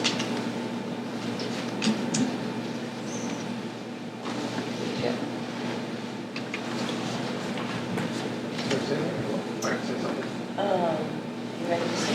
Sure. So I will say a couple things, because I feel less of a need to speak in terms of what our history is. I want to speak of where we are at this moment. I think this was a useful exercise, but I think this is a horrible idea. I think this is something that has the potential to cause a lot of harm and has almost no discernible benefit. We do a lot of great things with the community policing. We have officers teaching DARE. We have officers in the school, and they should be. And I understand that there are still some students that are on the margin. Sue Hill talks about her child when she was here last time, that even just a quick interaction with an officer was traumatic. I understand that even that sort of interaction is going to have some impact.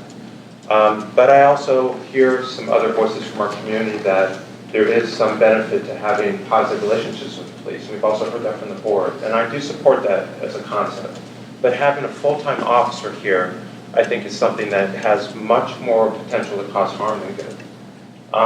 And obviously I'm very emotional about this. So, I mean, it's hard for me to even talk about it when I start putting myself in the shoes of some of the people that are affected by it. It's just a horrible idea. I don't think any of this was done with a sense of trying to harm other people in our community. It's done with a sense of trying to help our community. So I don't think there are any bad intentions here. And I think that everyone did a really nice job of explaining what their motivation was for bringing this forward. I think it was a great exercise. I think it was important to do. But I need everyone to now reflect on what they've heard and where we are at this moment, not where we were a year ago before you heard all of this. You've heard it now.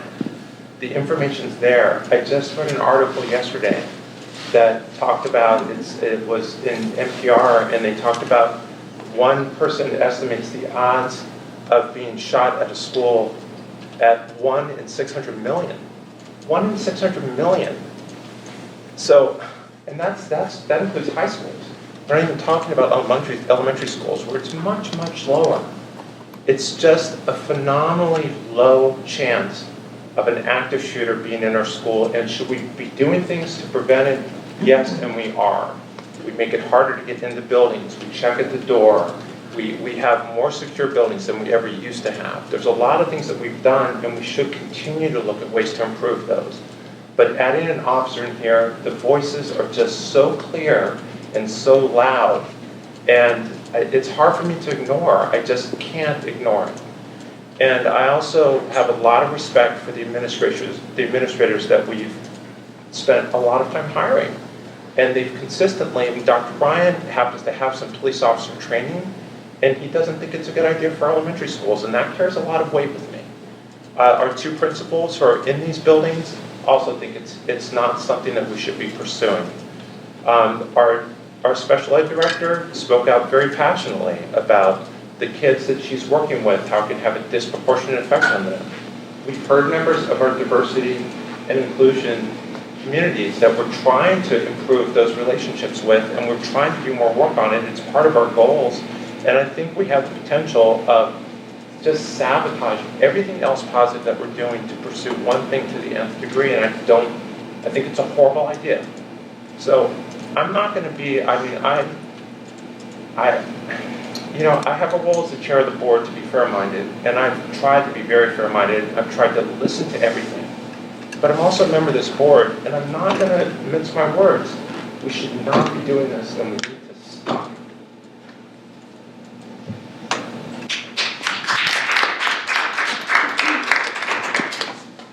I'm just going to add in a little bit here. This idea from the get-go, or this notion of adding an SRO, I've served on the SAU Safety and Security Committee here for many years. I trust very much the work that they're doing there with our administrators, first responders, Department of Homeland Security, Fire Department. They're all there. There is like 40 people in the room, and they are there as professionals saying, you all need to do this, you need to do that. We're doing this. Questions can be asked. Any questions for any school, we talk about it. We talk about it round table. We bring it back and say, well, let's think about that. Let's see what can happen. I trust the work that they're doing. I don't feel, as a member of this board, it is my position to tell the professionals what we should have in this school. I also feel like this is a horrible idea. I feel that even if one child is marginalized by the presence of having an officer here, that's a problem. I feel that I grew up in a very white town in Massachusetts. We didn't have police officers at school, but I didn't have any good, communication with police officers. I did go to school to get a criminal justice degree, that of which I don't use. But because I find much of it is very important to the community. But then I found that it's just not, it doesn't belong here in our school. It just, and I'm kind of going all around here, that's why I usually write things down. I think that a subcommittee of this board made to look at what our SAU committee is doing and challenge them on what should be done here better is not the answer. If we have questions, we can bring it to our administrators and bring it to that safety committee where the experts are. Those are the people we're asking. And I do just want to share that the work that we're doing is so important, but some of it with locked doors and all of this training with the young kids, it's scary, it's frightening. They don't feel safe. It makes them feel less safe. My daughter happened to be one of the children at CMS who self-evacuated back then. I'm going to try to keep it together here as I share. Getting a phone call from her. Mom, I'm okay. Actually, I'm probably going to have to read it because I'm not going to be able to say it otherwise. I'm okay. Do you know what's happening? I'm okay. I ran through the woods to be safe. We spent the rest of the weekend and the days of the following week discussing hugging, sleepovers in my bedroom. She was trying to share all the things she could to best describe her feelings in those moments. She was proud of herself. She was proud of her teachers that helped. She said they were all helping each other. I know they're older, but she's in 7th grade. She just started 7th grade. She's 12 years old. She said, the next day, she said to me on Saturday, Mom, I can't believe I thought I was running for my life yesterday. That event was very real. That's the closest thing we've ever come to a drill, an active shooter drill, as they've been calling it, in the safety committee meetings, and trying to figure out how we could schedule something like that to learn from it without frightening kids. The Alice training PSAU has been teaching to both staff and students. It worked. And I also want to share that at no point during my daughter's journey was the SRO present. She was there that day at the school, but in another public school. So the notion, to Allison's point, I don't mean to call her out, there are 3 schools that this board supports. 1 full-time police officer to keep all of our children safe is unrealistic. And it's not going to even benefit in a social setting. They are going to have such limited access to this person daily that the benefit, we should hire another social worker if that's permitted. I just don't think it makes good sense for the taxpayers' money, and I just don't see it. That's all I have to say.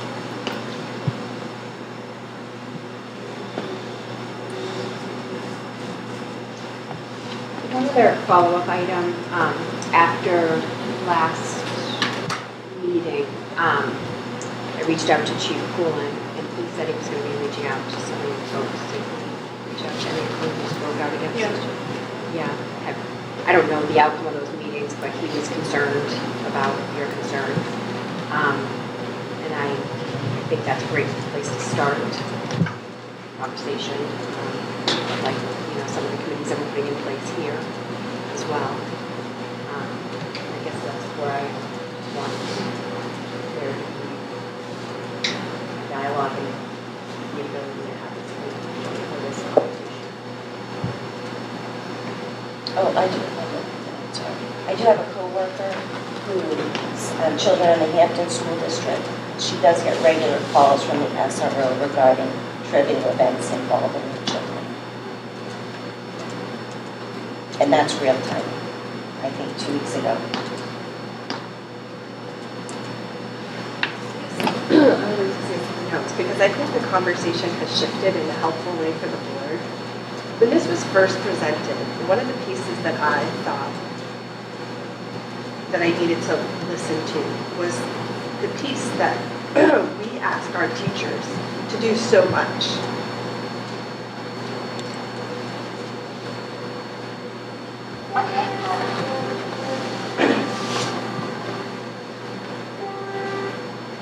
And what I heard out of the safety committee, and the question that came up was, would an SRO relieve pressure on the teachers in the school? That was the question. If you look back and look at the videos that I had, I'm someone who joined the board because I think we ask so much of public school teachers.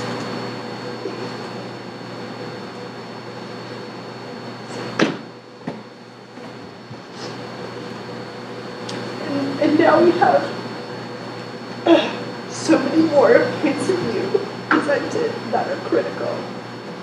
And it is emotional for everyone, for our community, for our board, and it is out of a common denominator of concern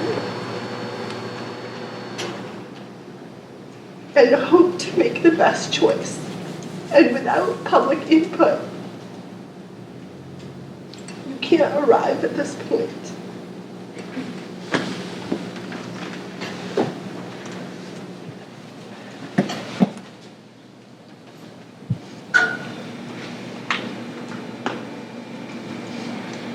other thoughts that people have? You want to share or want to talk with each other about? And honestly, I'll tell you, I think our next step should be that we should just not move forward with this. I mean, I really want to be straightforward about this. I don't want to beat around the bush about it and say if we're going to reflect more or whatever. We've been talking about this for a year. We've had research articles that were shared that were pro and con since last year. We've heard public input. We've had a month to reflect on it. We've had a lot of the same messages that were shared again and some other new messages. But this isn't all new information at this point. And I just don't think it makes sense to move forward. We're still going to have the safety committees, things like your proposal, Neil, in terms of, or your idea in terms of more patrols. That's something the safety committee can talk about. I mean, all these things, there's probably 25 initiatives that we can talk about in terms of those things. I do think when the safety committee talks about that, they should take in some of the feedback about the presence, the enhanced presence of police at the school, whether they're in the building or in proximity to the building. Some of those same points are still going to be relevant, but they can weigh out the pros and cons of that as they talk about those things. But I don't know if folks are saying, so first of all, this initially came up before a budget was created. That's why we had this discussion last year at a budget workshop. And the decision was we're not at a point to put something in the budget. And that we would talk about it over this year. We did talk about it in the spring before budgets were created. My understanding at this point is that the administration has created a budget without adding this in as a position, either fully in the school budget or partially in the school budget. Whether it's added or not, I guess the police department in theory could decide to pay for it. But it's not something that the school department is proposing that is added to the budget. I know there's some discussion, I'm going to try to go through everything here, that goes back to the spring about we should sort of override the administration potentially, and that's my characterization of it, by putting in a warrant article and having it go directly to the people of the town. I've already expressed my opinion about that. That's not something that I've ever seen done. It is within our legal purview to do, but to me, I think it's overriding the administration in a way that doesn't show confidence in them. That's my characterization of it. So I'm not in favor of that. But again, that's I don't want to say it's something that we don't have the purview to do because we do. So I don't think there's, to me, I think we're at the end of this discussion to talk about this. I really think we should just move forward without taking any action. There's no action to take in terms of there's nothing in the budget. And I just think, the safety committees can continue to talk about safety initiatives. I know Neil has. Well, there's two different, well, there's the SAU-wide safety committee. Right, the SAU-wide safety committee can continue to talk about things. We've also, I was just going to say, you've also asked, which we're planning to do, to have sort of a non-public safety update at our next board meeting. We're going to have that actually last month, but given the length of these meetings, we've pushed it off. But at our next meeting, we're going to have the associate superintendent sort of review and debrief us on some safety concerns and how those were handled. And we'll continue to have those discussions too. But that's my sense on this. I just think we should just move forward without taking any other action. But just that this was a good exercise, it was a useful exercise, but it's time for us to move forward is my perspective. If anyone wants to say otherwise, I'm not closing this topic off yet, but we need to wrap this up at some point. We can't just sort of keep it open all night, and I don't think it's fair to have it on the agenda every month with a surprise that should members of the community come and speak for or against it, because the board can take it up at any time. We do things in public for a reason, and we notified the public for a reason, and a percentage of the public showed up and made their voices heard, and we've heard them and had time to reflect on them, and I think we should move forward. So why don't we just do what you said, is table this, but refer future questions to either the superintendent's office or the SAU committee. Yes, the chiefs of police and everybody there. So, but you've teased out this is kind of a Bismarck sausage making experience, right? And so we teased out a lot of good information. I'd like to follow up on some of it, but we can table the SRO discussion pending, not pending, but continue the discussion through the other channels, right? No warrant article, that kind of stuff. Sorry, can I just ask what it means to table it? And It is ending. yeah, I don't think anyone here wants. Table, I mean, the term tabling in the procedural sense means that you're going to end it for tonight, but it will come back up on the agenda. So I think the use of that term is confusing. So what I get from your sense of how you're saying that is that you're saying essentially, let's conclude our discussion with this. At a future date, if someone wanted to re-raise this or another related issue that comes up, we're going to continue to talk about safety, but we're not closing the discussion on safety, nor can we or should we. But I guess what I'm saying is, so we end the discussion at the SRO, but continue the discussion of safety, if we can just discuss some of the topics raised here, I'd really appreciate it. Of course. And can we clarify we're ending the discussion on hiring a full-time SRO? Right? Right. And that the discussion in the committee groups would be to raise the concerns of people here. But that, and also, there are issues. Right, of any, like of all safety things that we look at. Absolutely, it's not limited to a concern that someone gave public input. It's you can raise concerns as a representative of the community and you can do work, right? So yes. Right. So the issue I want to talk about is response times and patrol. Not allocate more resources to address the issue of targeted school violence in the way that's been discussed in this room. But end the SRO discussion. So those discussions can continue for sure. So I don't have to move anything necessarily, but I just want to make sure that because we have invested a lot of time in this discussion, similarly that I'm not, I have my own opinions, and as a member of the board I'm going to express them, but as the chair I want to be fair. So I want to make sure that we're not closing down this discussion too quickly for members of the board that have also invested a lot of time, if there's something else they want to say or if they take a different position.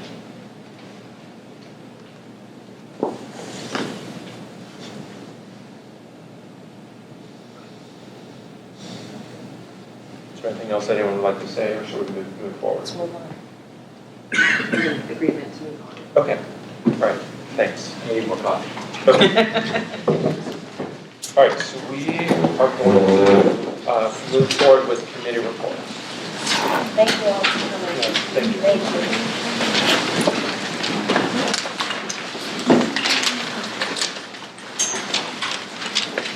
I want to start with the enhanced learning committee.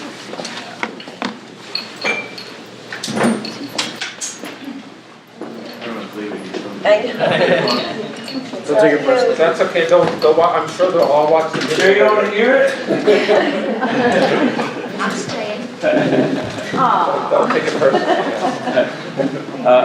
So our enhanced learning committee met just this past Tuesday, and we discussed some updates that the staff that attended the training session for the NGSX last spring and the beginning of the summer, and how the implementation is going so far this year.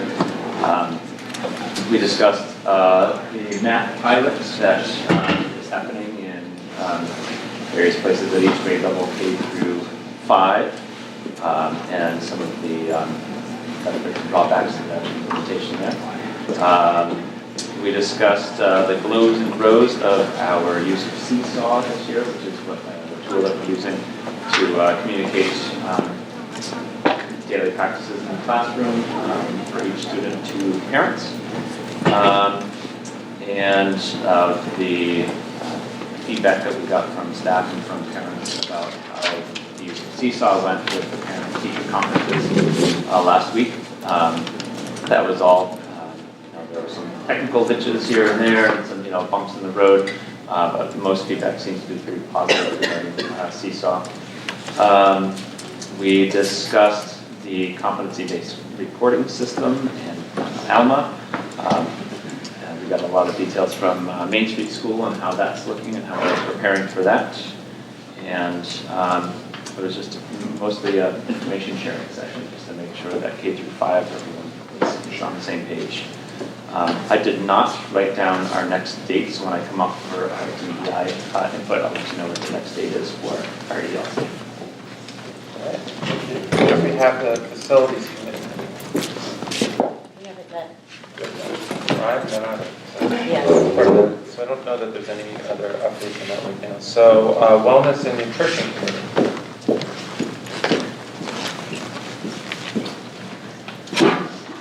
I may be the only one who has this microphone at the right level. First of all, I do want to just thank you for tonight's discussion. I mean, I thought it was clearly not I thought it was a difficult one, but I also thought it was a really nice reflection on who we are as a community and having different people's voices and experiences shared. And I thank you for making this a public conversation. In terms of wellness, we discussed more ways to build a lunch program at Main Street School. We reviewed ways to support staff and student movement within the school, because we know that having young children have the opportunity to move, well, actually all of us having the opportunity to move is important. We discussed ways of the goal of supporting healthy eating and including ways to incorporate healthy food and looking at maybe finding some ways to grow some healthy food in our schools. And then we had an update about the work of the Green Team, which is looking into the idea of composting. So it was a productive meeting, and I apologize, I also did not write down our next meeting date, but it will go out. Next we have the Diversity and Equity. Sure. All right, so ELC's next meeting is December 10th at 7:45. The Diversity, Equity, and Inclusion Committee has been working offline, or trying to prioritize from a rubric that we put together to try and prioritize which action we should take as a group and what we want to prioritize as a group to work on for the remainder of the year. That has been going on with individuals over the last month. Our next meeting is November 21st at 7:45 a.m. where we'll meet face-to-face and discuss what next steps we want to take and what the consensus of the group is. Thank you. Sure. Next we have the Wheelwright Project. Who wants to give an update? You got me to say? Sure. Yes, you have to stand over here. Follow the rules, Deanna. Right. So the Wheelwright Trust, we are meeting, I believe it's November 19th, to talk about the proposals. So everybody on the committee has a copy of the proposals, and there were 18, I believe, in all. They came from children and staff members, and from Main Street, the preschool, and Main Street. Each each committee member is using a sheet to sort of rate the proposals on three things: the wow factor, the legacy, and how many children will be affected. And then we're getting together to sort of look at how we rated them and how we want to move forward with those. So I think November 19th. The Superintendent Evaluation Committee? Yeah, we met on October 28th. I think David just got back to the committee chair with goals and objectives that we're going to get together again and review, but we don't have a date for books for that. But it was announced that we will continue to evaluate the office of the superintendent. But hopefully the goals and objectives will speak clearly to us as a board being able to do that, and we don't interact necessarily frequently with David. So it'll be easier. Next we have the Negotiations Committee. We've met twice so far with the negotiations on the teacher contract. We are have the next meeting next week. What do you want me to say? We're in the early stages. Oh, we've had, I think, 3 meetings. Well, I thought we had 2 with them. Yeah. Yeah, we had 2 meetings with the teachers. We have another meeting set up. Yeah, we have another meeting set up this week, and then we hope to see if we can work through this before the deadline, which is December. But I'm not entirely sure. We may need a little extra time. I hope we're not. All right. SAU Safety Committee. Is that group mentioned? Yeah, we haven't met again. We're not meeting again until February 5th. Okay. SAU Social Emotional Mental Health. We met on the 17th, and basically there was a questionnaire that went out to all the staff in the SAU, And then there were focus groups that were set up. I'm just going to read this little blurb. As you may recall, the Social Emotional Learning Committee administered a survey to the entire staff at SAU 16 last spring titled Staff Stress Inventory. After reviewing the results, some questions need further exploration in order to develop an action plan that is aligned with teacher needs. In response to this, the Social Emotional Learning Committee has created focus groups to dive deeper into the specific questions on the survey. The information gathered in the focus groups help provide us with actionable steps to improve our practice as a supportive, inclusive SAU 16 learning community. The hope is to include activities in the March 10th Teacher in Service that speak to the survey. Okay. And so next we have the policy committee. Do you want to give an update? I'm going to give a shot on it, and I'll run your back. superintendent is going to help me with this. So, I've been to 2 policy committees, and one of the pieces to discuss was staff ethics and staff conduct. And because I'm new to the policy committee, one of the pieces I find fascinating is how many policies there are and how difficult it is to understand, and if we really need to repeat all the policies. And so I think one of the goals from when I was listening was that we should streamline some policies so that we don't have to repeat them if necessary. And in the instance in which a policy like the Code of Ethics and Code of Conduct for teachers comes from the Department of Education, if it fits our SAU completely, or if we need to make an amendment so that it fits our school district appropriately. And so what we found after reading through it is that our current policies were reflected in here, with the exception that the New Hampshire education refers to only credential holders. And so those would be our teachers. And so the change would be that we would want our volunteers and other people who are active in our community to also follow the Code of Ethics and Code of Conduct in the way that they work with children. And that seemed to make sense to the committee. And so therefore, in the board notes here, there is an addition, am I right? An additional policy that makes it more specific to the SAU so that it includes other people in addition to credential employees.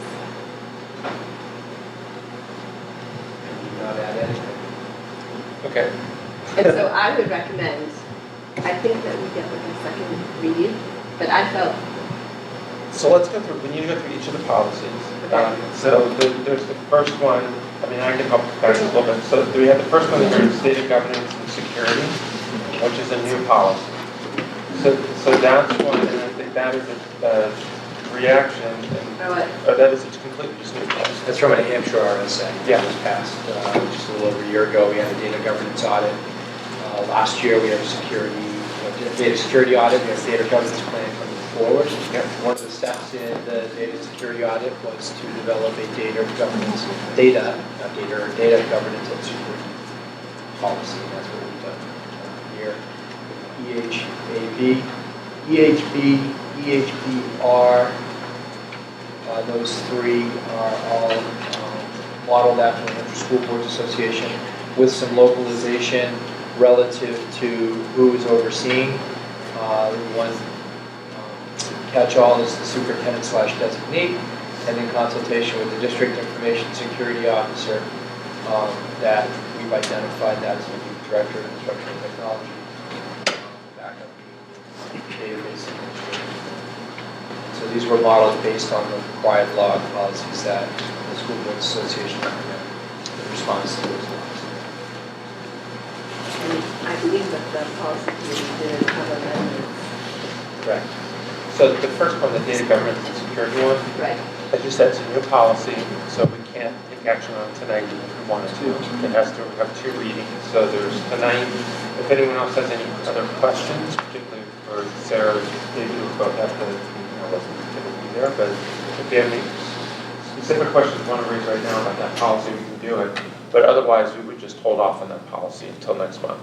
And then at that point, we could potentially approve it if we hear any input, or if we read over it again and have questions, we can, suggest revisions at that time. So that's one. The second one with the data records retention revision, it's a pretty significant revision for that one.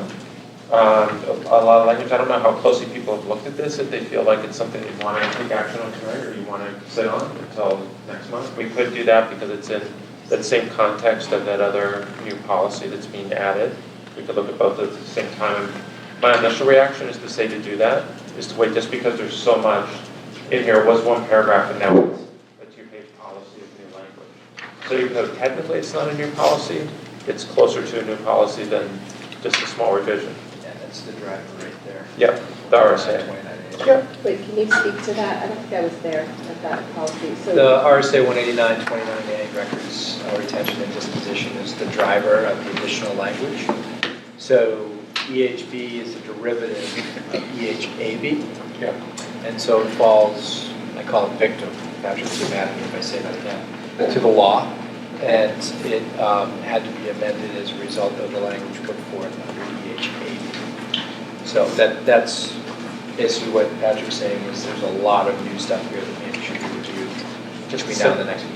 Just sit on it between now and next month. And then actually the third policy of this triumvirate has a relatively modest change. It's just striking a paragraph and saying refer to policy EHB. But because we haven't digested policy EHB, we might as well wait on that too. Right? So was sort of those three, we can just take them all up next month, but now we're prepared to do it, hopefully. So, next we get into the one with there's a ethics. that's right, it's this one. That's the one you were talking about, right? Right, sorry, I didn't see the order. That's okay. Put it down here differently. No, it just helps my mind to sort of work through all of them. So now we're on number 4, and that's what you were saying in terms of the ethics. Comment that the change is based on the Department of Education, and the goal is to streamline so that the users understand. And that for our district, we need to include another section that expands from just credentialed employees. And that would be the reason why we're not just taking the New Hampshire Department of Education proposal. I mean, is it a mandate or a proposal? So that is now a requirement under the Department of Education that in order to become certified, become recertified, or hold your credential, you must abide by the Department of Education Code of Conduct and Code of Ethics. So right now it says credentialed employees. However, there is a caveat in here that also calls for other involved personnel such as designated volunteers, paraprofessionals, administrative assistants, and so forth. So that it's not just credentialed employees, teachers who have to abide by the Code of Ethics and the Code of Conduct. It's anybody working with children, essentially in our schools. So, have folks looked at this enough that they feel like they're ready to take action on their policy? You just want to go, maybe we should go through all of them first, just to get an idea. Can I just ask a Yes, question? sure. So you said that includes volunteers and things like It does. that? Is that something that share with the PTO and things like that as part of volunteer orientation doing that? It would, as with any policy in the district, a designated volunteer still subscribes to all of its policies. So as a matter of proper procedure, they should be made aware of any policies that directly affect them.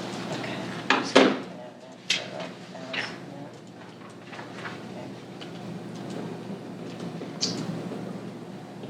just don't think we have a code of conduct. Should.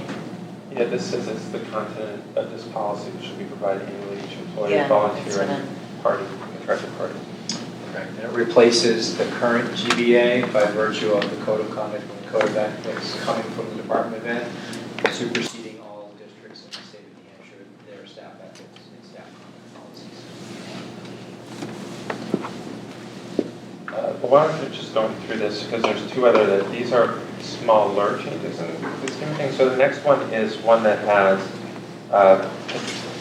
input, I guess, proposed input. Correct. So it gives some things to think about that are highlighted here. That, maybe you can describe this, I'm having a hard time understanding. Yep. What we had asked is, with this particular policy and JEB, which is age of entrance, that the SAU policy committee felt that these are two pretty significant policies that we prefer feedback from each of the boards prior to making any adjustments to the recommended policies.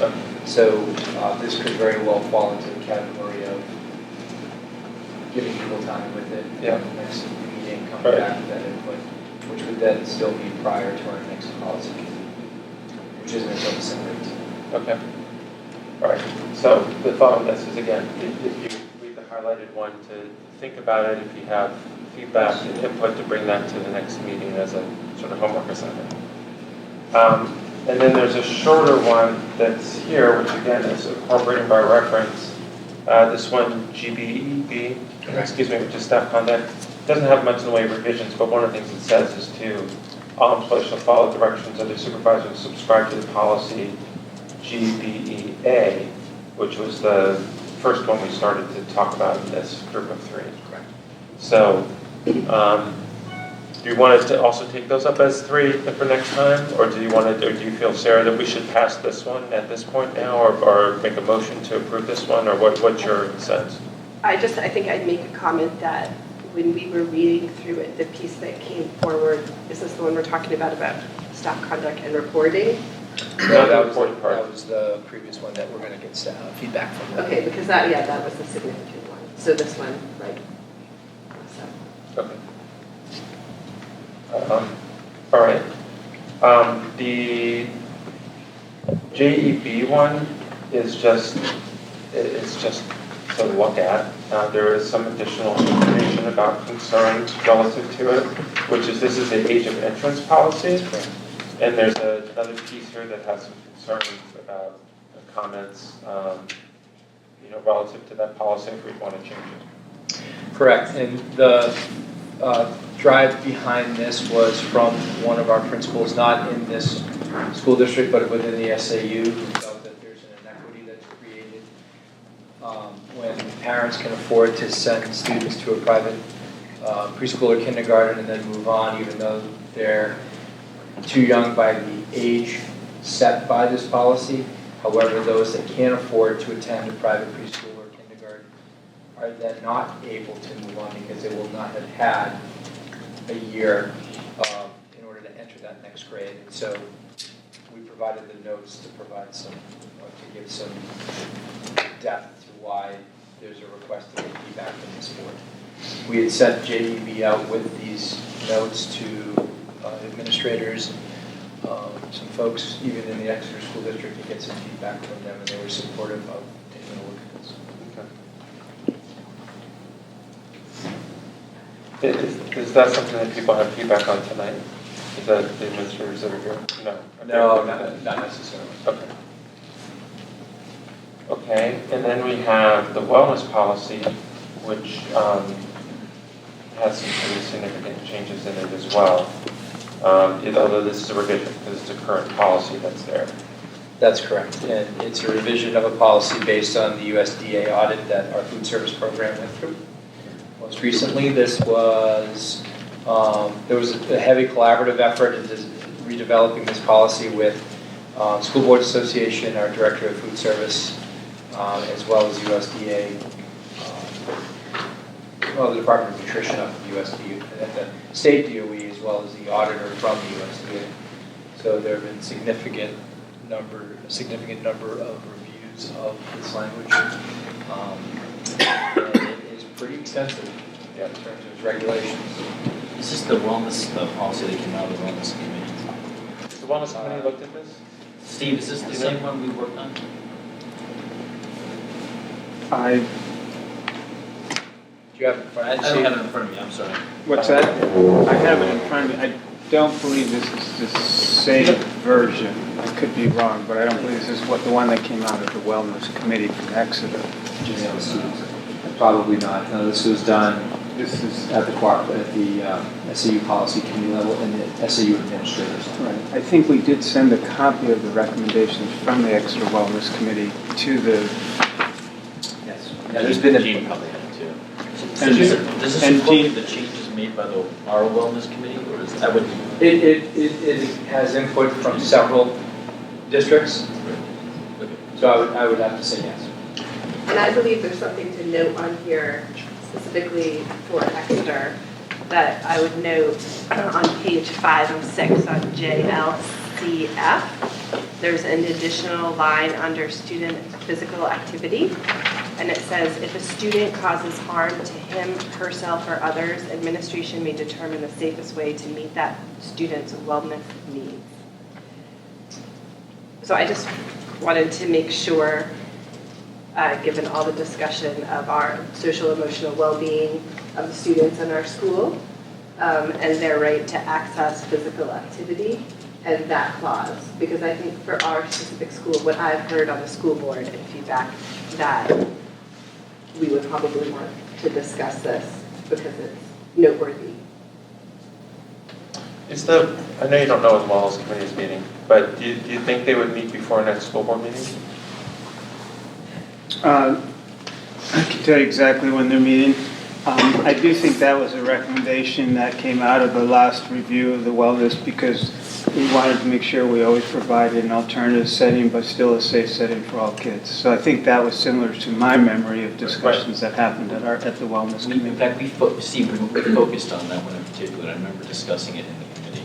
Right. In terms of when the wellness committee will be meeting next, 26.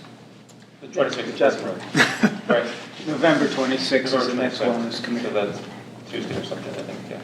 So does the committee, I don't know what's on your agenda, would they have time to also take a look at this and just to see if they have additional feedback or thoughts, or boy, I like how this incorporated a bunch of our things, but there's some things that weren't that we would still, want you to consider. Yeah, it'd be a very appropriate agenda item for the next meeting. Okay. And just as background, our wellness committee has been kicking around a revision to the wellness policy since I joined the board. Right.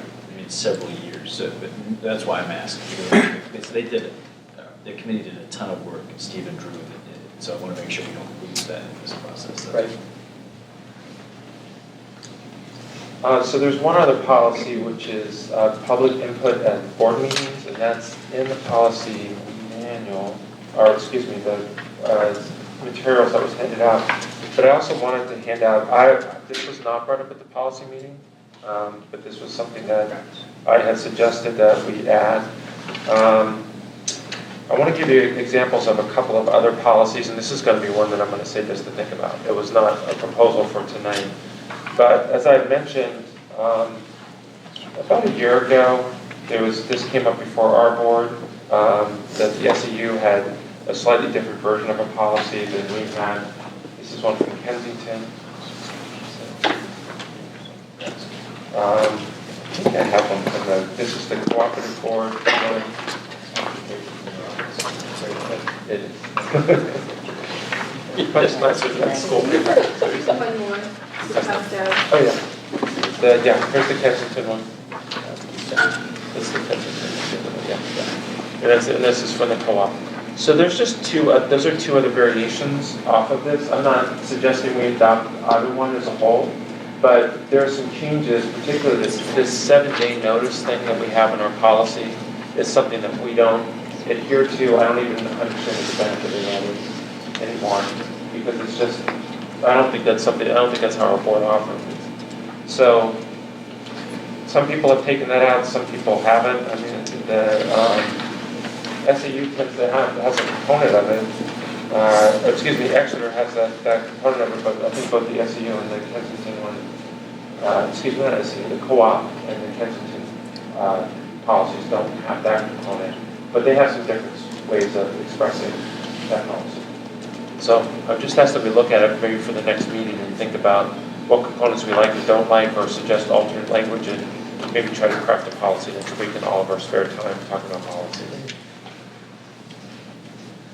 Okay, so this was a big policy review, and it doesn't sound like, I mean, the initial sense I'm getting is that we're not going to take action on any of these tonight. One of them we can't, because the new one we can't take action on. The last one we can't take action on because, I mean, we could, I guess, if everyone has a strong opinion, but I recommend we don't take action on the public input tonight. Let's think about it, look at some other options. And most of these other ones, because they're linked together, and one, we're going to get some additional feedback on the wellness one. It sounds like we want to think about them and look at them. Some of them, once you make changes to one of the policy, the other two will follow in line pretty quickly. But it sounds like we're going to need to dedicate some time to the December meeting and talk about policy. Is that right? Yes. You know, is anyone making a motion? We think of any of these? No. Okay. All right. Just so be clear. All right. Okay. All right, then we're gonna move forward. Does that make sense? Or Patty, do you have a question, something you're looking at? No. Trying to decipher. Yeah. Yeah, it's a lot. And we don't have to adopt either of those policies. I'm not suggesting that. I just throw them out there as just these are some other variations of the SAU, just to maybe get your head thinking about different ways of crafting that. All right, so let's move forward then to the reports from our administration on the curriculum start.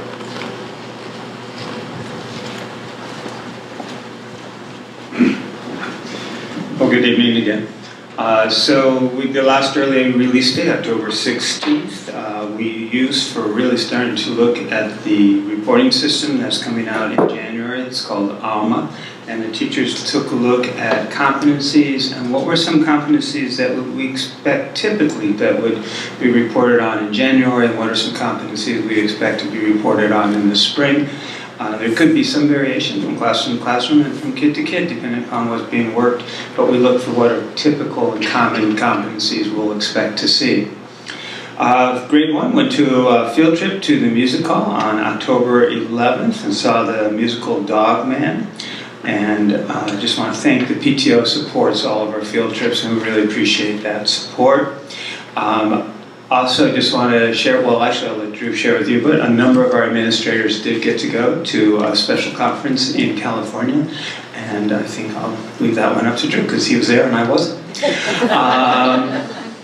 I heard it was a good time. Some of us were here holding down the fort. Very well. Which I was glad to do. Great job. Thank you. And last staff yesterday, was it yesterday? No.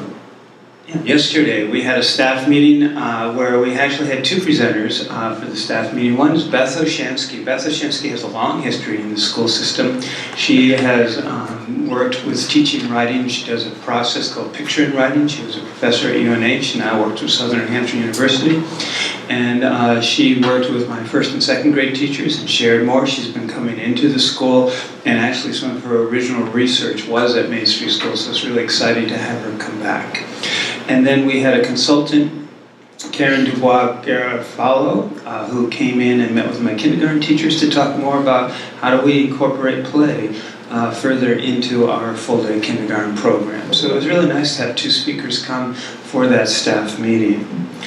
For cultural enrichment, grade 2 will be visiting, Audubon will be visiting Main Street School on Monday, November 25th, and another thing that this PTO supports, those sort of enrichment activities. And I do want to have a big thank you to the PTO who enabled us to purchase iPads for all of our first and second grade classrooms. We found that as we moved to the Seesaw program, it's much more effective with the younger children to have the iPads, and that the Chromebooks that we typically have are not nearly as effective. And we really, the Seesaw program is really working out to be a nice way for us to share what students are doing on a day-to-day basis in the school, and it's really nice for parents to see a little bit of their student work and also connect it to competencies. So we appreciate that support. Parent conferences were held November 5th. As always, I'm really impressed with the effort that teachers make to connect with parents. I was there, and there were parents coming in at 5:30, 6 o'clock at night, and there were parents who were coming in at 6:30 or 7 o'clock in the morning. Teachers held conferences not only during that day, but other mornings and other evenings to make sure that they can meet with all the parents. And I just appreciate the effort the staff makes to make sure that happens. We, once again, both schools, Main Street School and Lincoln Street School, received the Blue Ribbon Award for the high volume of volunteers we have at each school. It's one of the things I think has always stood out as one of the reasons why I think we have such excellent schools, is we have such a high volunteer rate. Hat Day, Main Street School celebrated a Hat Day on October 23rd. $627 was raised and donated to the Children's Chamber Fund, and the fund provides warm clothing and blankets for children in the local area. And lastly, Veterans Day Assembly was held on Friday. We had a whole school assembly to recognize veterans. Parents who were veterans were invited to join the assembly. We had a number of parents come. Grade 2 students shared stories, poems, songs about Veterans Day. There's also a slideshow of family members of staff who have served in the armed forces. And we certainly made sure we thanked all of our veterans for their service. And lastly, I do have to warn you, I am playing against the Harlem Wizards. They do not have to sweat. Last time I touched a basketball was the last time I played against them. Good for you.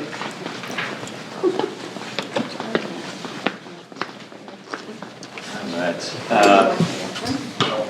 So, quick run through here. We had a number of events sponsored by our PTO as well, so I just want to make sure I get on record in thanking them. We had the UNH hockey game where our 5th grade chorus sang the national anthem. Great opportunity for them, great community event. K through 5 were invited. I think she announced it already. Over 100 folks bought tickets, so it was great. We had a 5th grade field trip to the Museum of Science. We had 3rd grade has completed their community PBL project, and they visited the food pantry over here at St. Vincent de Paul, so it was a nice way for them to connect and learn about what St. Vincent does and just be a part of the community and give back.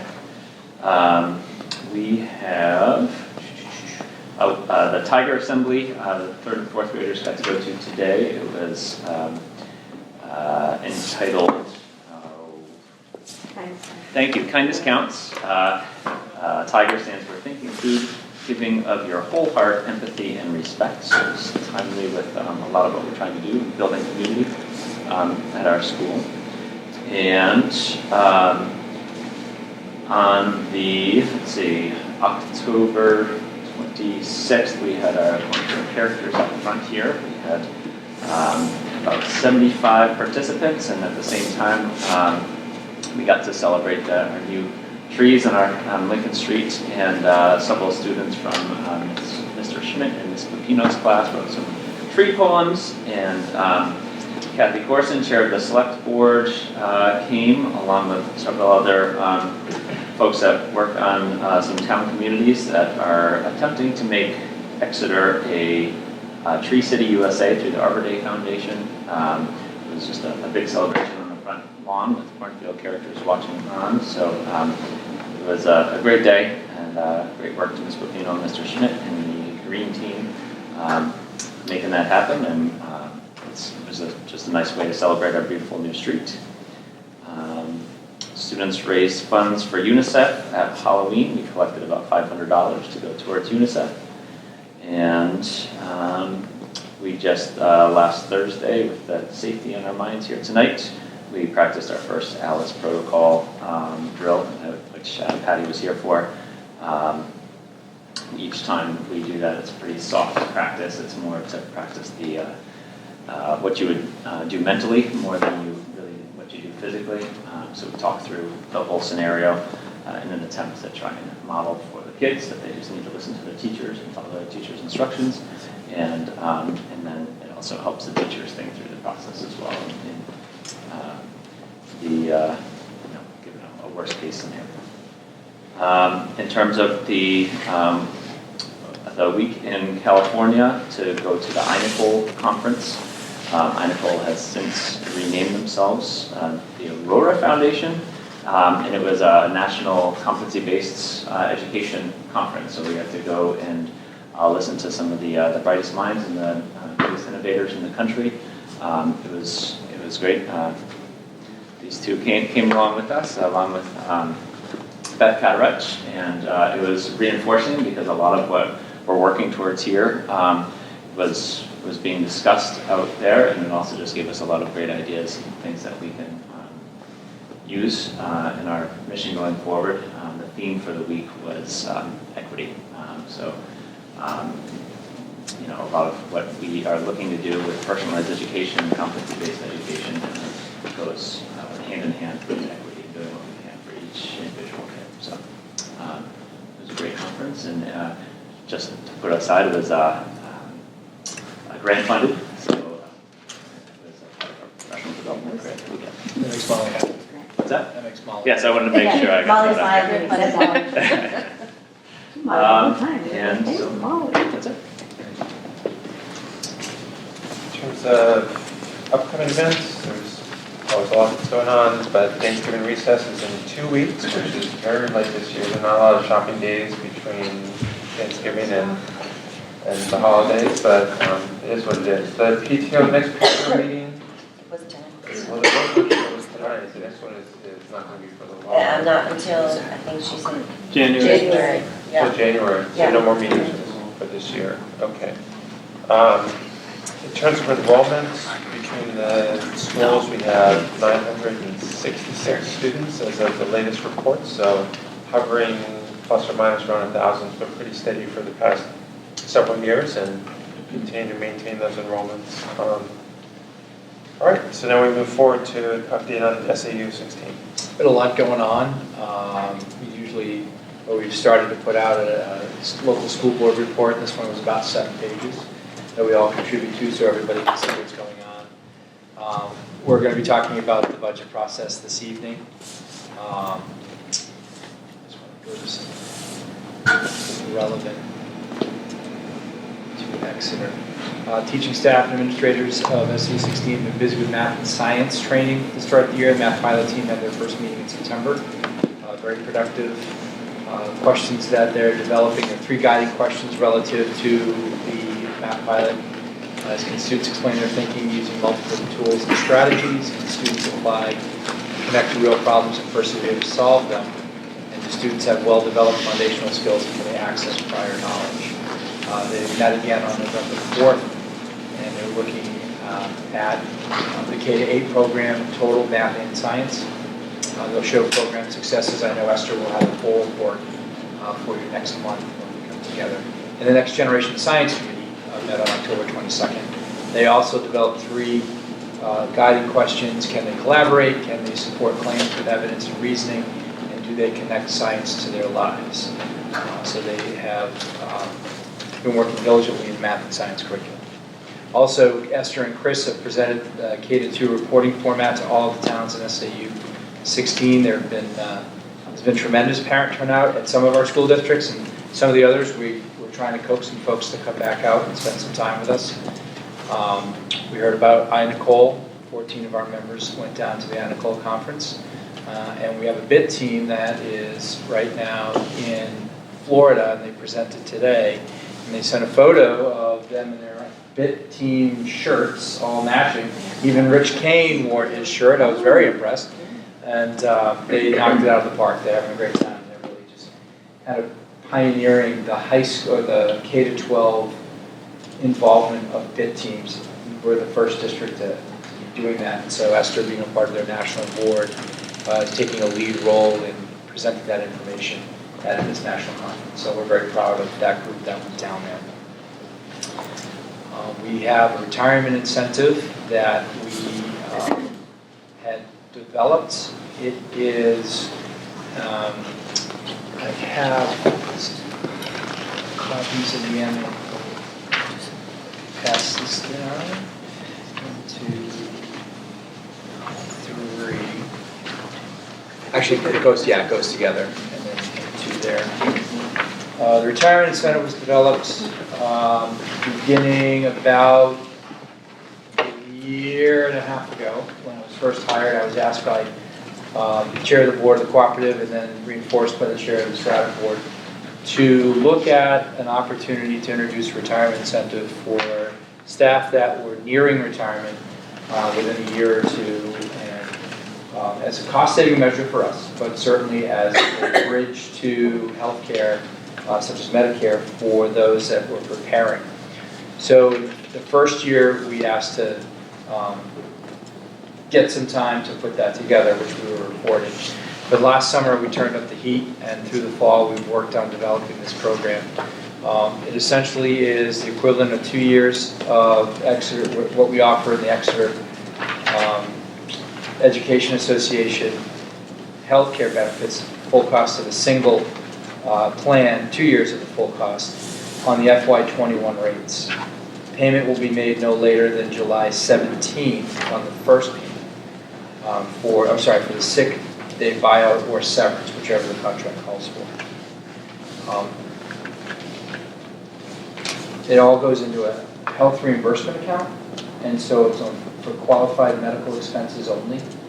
So it's a single check, so a person has between the time you ratify, which we'll be asking for action this evening after some discussion, to December 9 to indicate whether or not they'll be participating in the retirement incentive program.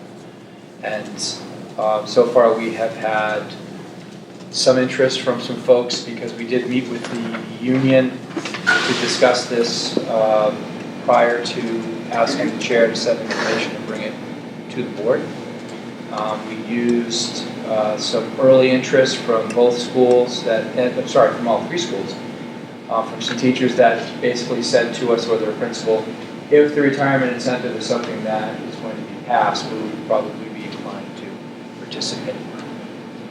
We had 11 employees, and so when we look at costs, we project out over the next 2 years. There would be a cost to fund it in the next fiscal year, but then there would be a $357,000 savings in the second year for a net savings of $153,881, just with the identified people. And again, that's just a preliminary forecast. We would have hard numbers by December 9. We would fully understand the number of people that would be involved. So we've brought copies of this as well. Sorry, David, is this the whole district? This is, so it's district specific. We've offered it to all of our school districts in the SAU. But 11 have. And this is across the Exeter school district, 3 schools, EDPs. Are you, when you say cost savings, does that mean we're not replacing them? We are replacing them at a master's 3. So, Which is less expensive? yes, it's about, in the current table, about $56,000 a year. In every position or For- eliminating? For anyone choosing the retirement incentive to be a cap at a master's 3. Any other employee who vacates a position other than through the retirement incentive would be normal protocol. Okay, that's not what I was asking. Are we replacing these employees? Yes. Okay. Yes, we are. 100%? Yes, I have no knowledge of a reduction of any position. And the cost savings only in their commitment to do this, or is it the hiree, like people that are coming in? The people coming in will be less expensive. Yes. But have the same qualifications, just. Less years of experience? Right, but education could be right. Correct, yes. Yeah. And one of the reasons that we were comfortable in bringing this forward, understanding that there's wisdom that's leaving the building, is in our last hiring session, we had 150 teaching positions across the SAU and 1,500 applicants. And so we're very confident that we'll have a deep pool of qualified applicants from which we'll be able to select our next class of leaders to stay with us for the 30 years that, plus that many people do.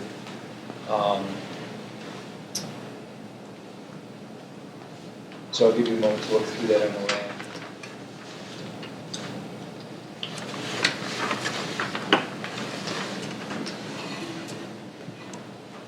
So Dr. Campbell, Molly O'Keefe, and I have met with all of the unions.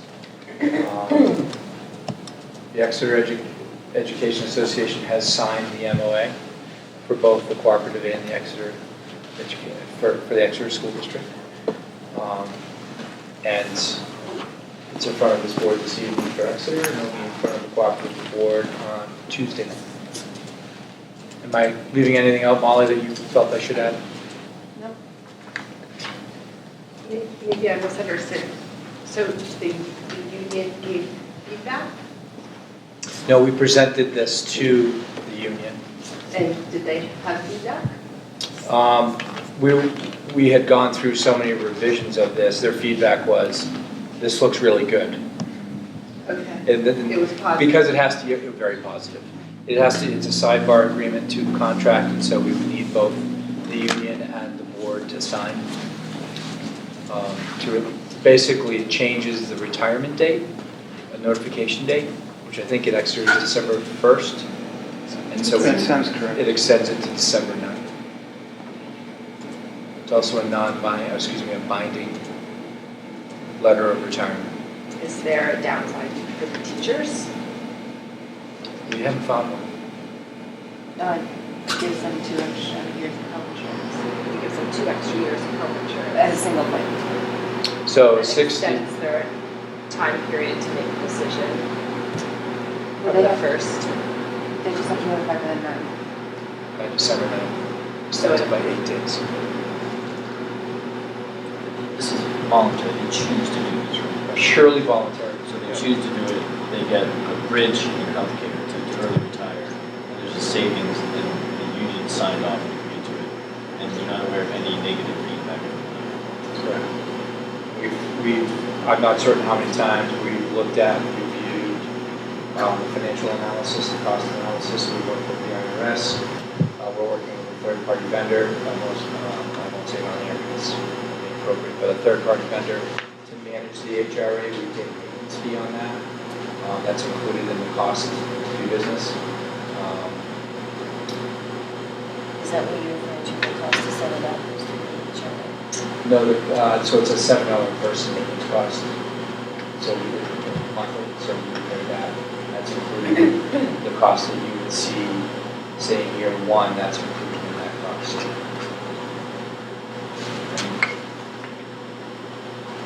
So the entire cost of the 2-year retirement program is all in year 1. That's why you have such a significant savings in year 2. So as with many retirement incentive programs, you usually see the best benefit in the second year of the proposal.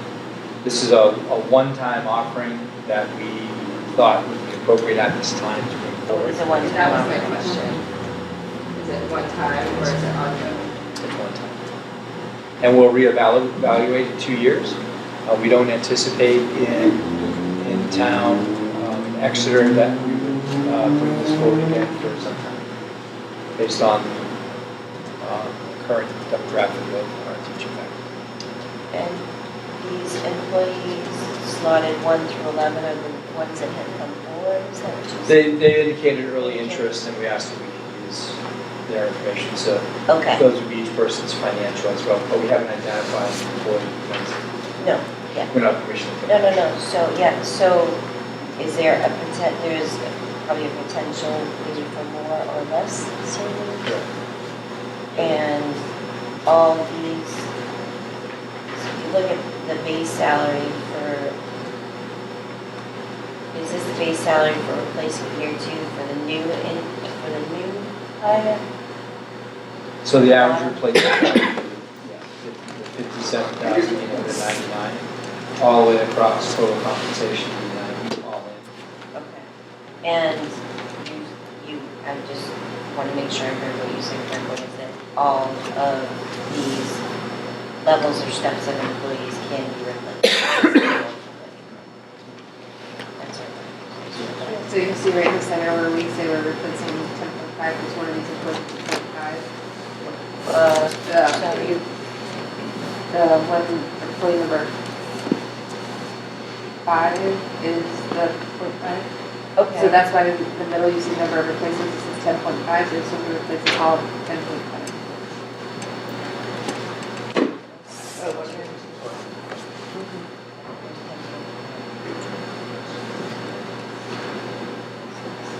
Oh, average participants in student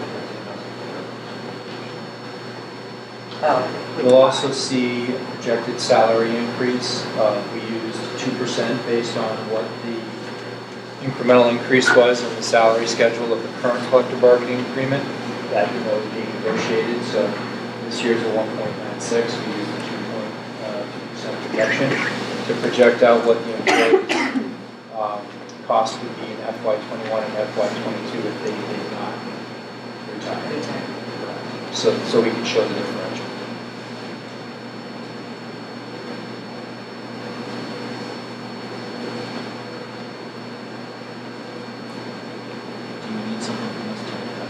We would hope for an action this evening in that we put the retirement proposal and send it out. So we would have to educate the teachers about it. Oh, we would take care of that. They have the information. They have all of the information. And what we instructed all of our principals in the districts that have accepted this is that they've accepted the information with knowledge that the board has to approve it, and that we would then notify them that the board has either approved it or not approved it. If they approve it, they could then take action and send the letter that's on page 2 to retire. So one of the things is that this has an impact on our warrant article, right? In terms of the overall, it has an impact on the overall budget for next year. So it adds $200,000 on the next year's budget. Okay. So that's something which we haven't talked about the budget yet, but as we talk, It adds what? $200,000 on the next year's budget. That's what the projected amount is. So that's something that we'd have to keep in mind. We haven't looked at the budget to put that into context yet, to know how that affects it. You see why that is? Because we would be paying these buyouts that are not already slotted to be paid out yet. Yeah, they paid about $205,000 is what's on here as under this scenario next year. And then the following year, it would save $350,000. So in terms of a percentage, what's that? It would be a net savings. Well, you could think of it that way, but it's not, it is. That's the way that we've been talking about it, but I just also want to go through how this actually works with the voters, that we don't say to them, we don't pass 2-year budgets. So we pass a 1-year budget, next year's budget would have a $200,000 cost in there. The following year budget just is what it is, but we'd have $350,000 less in salary expenses from those 11 employees that we'd have to put forward, $350,000 less. So that potentially we could use that in terms of how that affects our percentage increase, or if we have an increase for the following year. But this next year, it would be built in as a piece of the increase. $200,000 out of what is our budget, 15 million? Roughly. Yeah. What we did do to that end was we've already calculated within the retirement line of this upcoming budget process, we've factored in the $204,034 into this existing budget. Yeah. What you'll receive tonight is a proposed budget that shows a 3.59% increase. What's the total number? Total number here would be 21,281,101. So an increase of 736,555. So without the retirement incentive, and about 500. So 202, that's about 1%, is 200,000.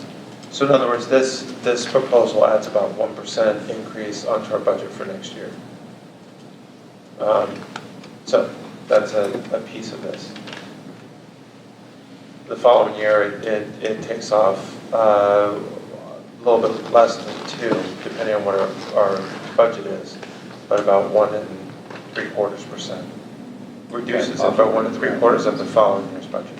And when we talk about the budget tonight, will we understand if there's other potential increases? Molly's going to take us through that. Okay. Can we make a decision after we look at the budget? Oh, absolutely. Okay, that was my question. Yeah, In it's, context the of decision rest is of yours the to make numbers. whenever you feel free to make it. My ask is that it be this evening, but you could always say no if you have no information at the time. I hope we We wouldn't just do want to that. get a full picture of it. Yeah. Thank you. And in the interest of time, I'll share with you the remainder of the school board report. Before we close the budget discussion, but please share. Sure.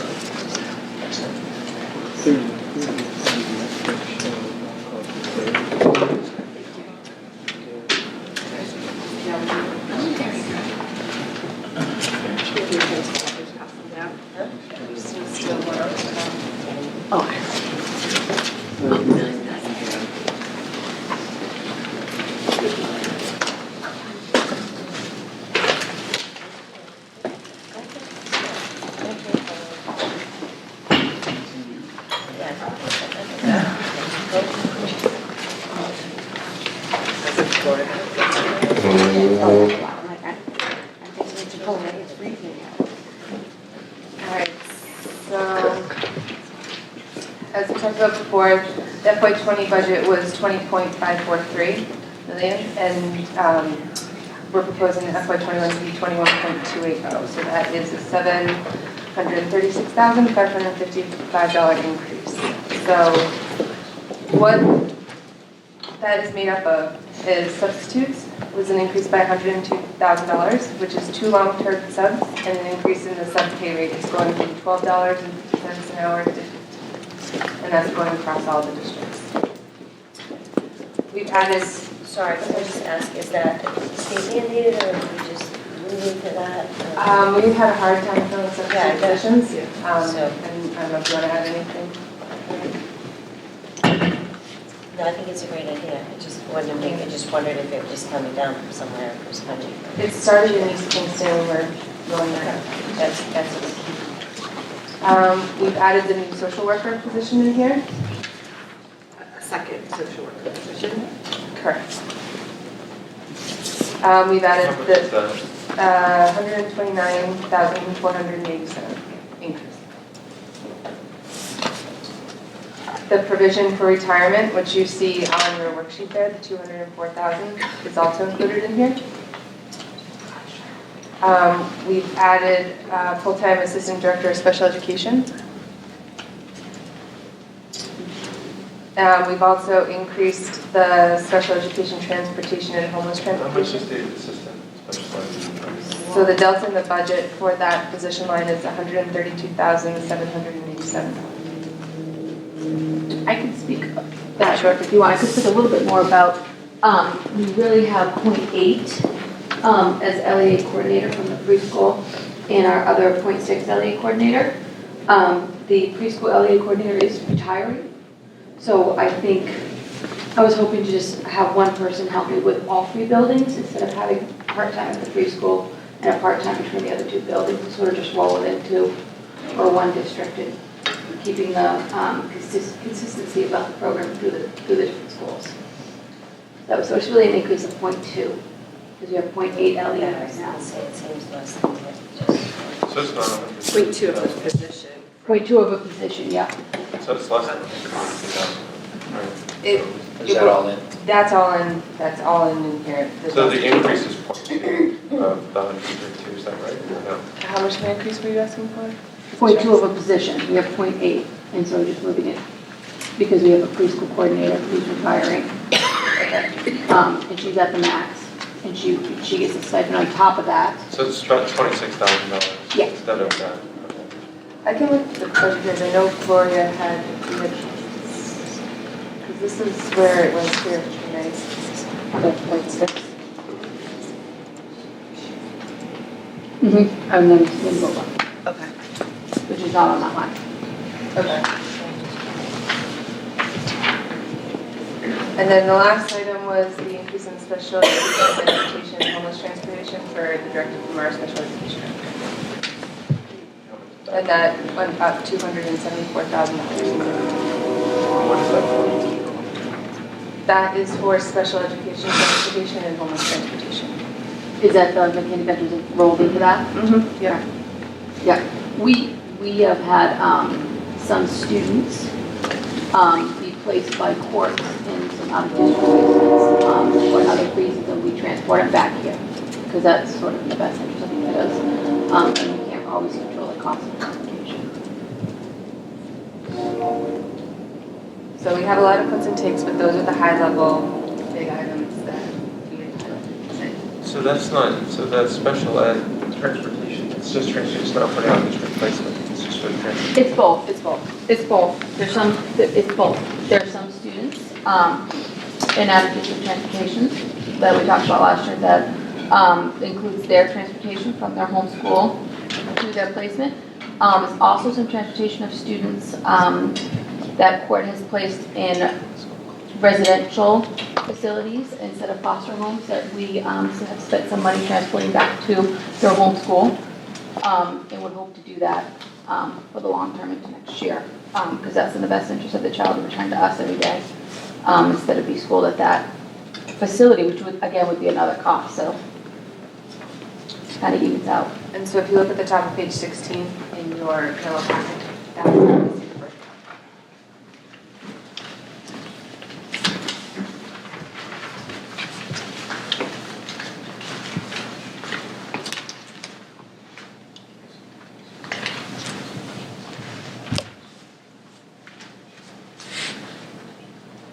And then, where's the line that is the out-of-district placement cost in and of itself? Yep, we broke it down into two. There's one for Lincoln Street and there's one for Main Street. We used to just have one line, I think, to cover the district. Now there's Lincoln Street and Main Street. I don't know where it is on the. That's fine.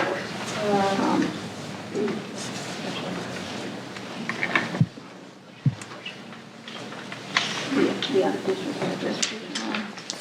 On the out-of-district tuition line on both pages, that does not include transportation. It should be a 1,200 line. Yeah. Is that, oh no, this one says 2721 on page 15, says down at the bottom, says rent to firm transport and assessments, and which piece is that? So if you look on page 6, in Six. the middle of page 6, that's your special education section. You see there's tuition right in the center, each for $120,000. Yep. And so we didn't highlight it here because I was highlighting the most significant items, not every single item. So last year, we created a bucket. Yeah. Is And that those, gone? Like, is that? we haven't touched it yet. The two in the budget are being used right now. So the 120 is the cost of one individual, and there's two. So that's without touching the reserve fund. Those are just what we need to budget for next year for the current situation. So hoping to leave that fund alone. Yes, that's just an emergency and, yeah. So the 120 does not include transportation, it's just the cost of their school.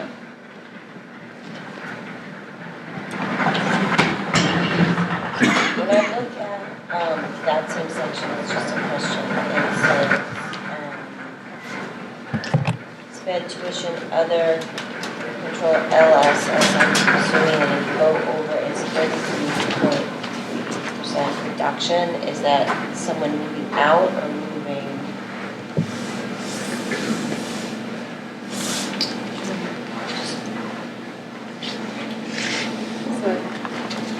She's looking at Budgeted for 180 this year, but 120 for next year. So I guess if you're anticipating that student moving up to the middle school. Yes, that is a fifth grade going into the middle school, yep. Sorry, I was on the wrong page. It's on, yep. Just trying It's to. late.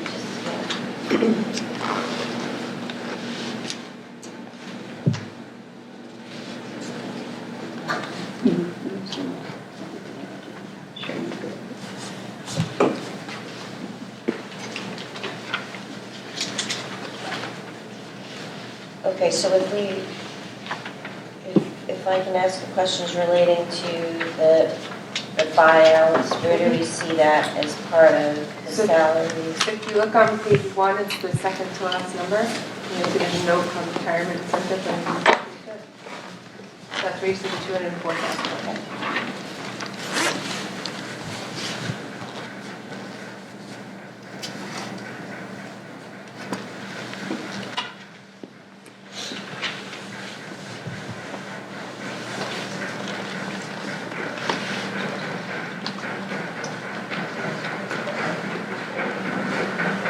So again, because you are in salary negotiations for the teachers, that's why we're talking about salary line. Say, that's the top. Because of negotiations, you wouldn't see that increase in here. But if we did follow. Yeah, because it's showing us flat. Yeah, and if you did follow the previous two increases, approximately have another $218,000. Well, can you remind us what the 75,000 previous warrant article? Oh, was? that was, Was it a special reserve transfer? yeah. It So was on last- it shows up as,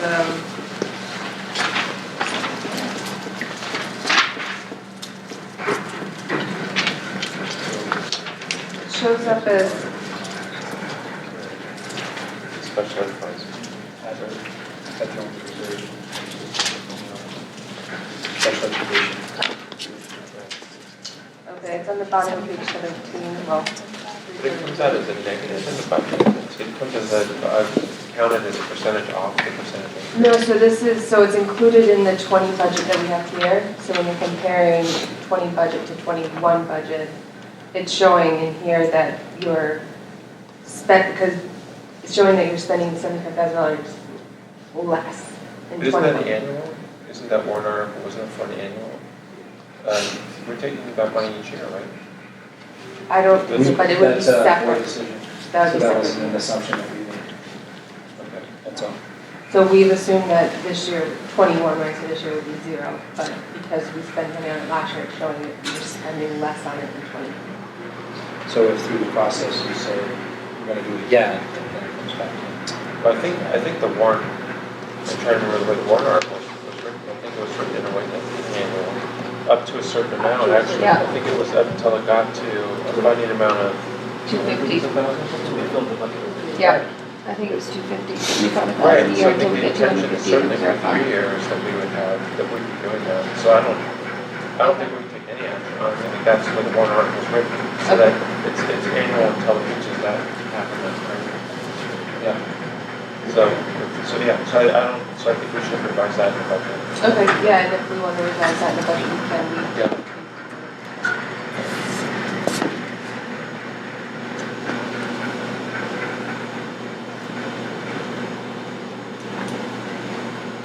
So I don't know what we want to say there. I mean, there's a, yeah, I mean, just introduce some things. I mean, I'll just give a little off-the-cuff reaction to some of these things. I mean, I think the substitute issue has been a huge issue for a long time. And funding that seems like a really high priority, and I'm glad to see that the administration, I mean, I've heard it from administrators, so I'm not surprised you recognize that as a need, but it seems like something that can't keep waiting. I know that this affects the daily life of all of our kids when there aren't enough people to do that. They just end up spinning their wheels instead of engaging in something more meaningful. So that's a huge one. And out of the list, that's not that expensive in the scheme of things, but it's a huge change. The social work position we've all been talking about, it seems like there's positive reaction to the social worker so far, but it's taking a big step pretty quickly. But if people feel confident in that, and that's, I see how that fits into things. The retirement one, honestly, I get a little confused by that, and we're all going to talk about that.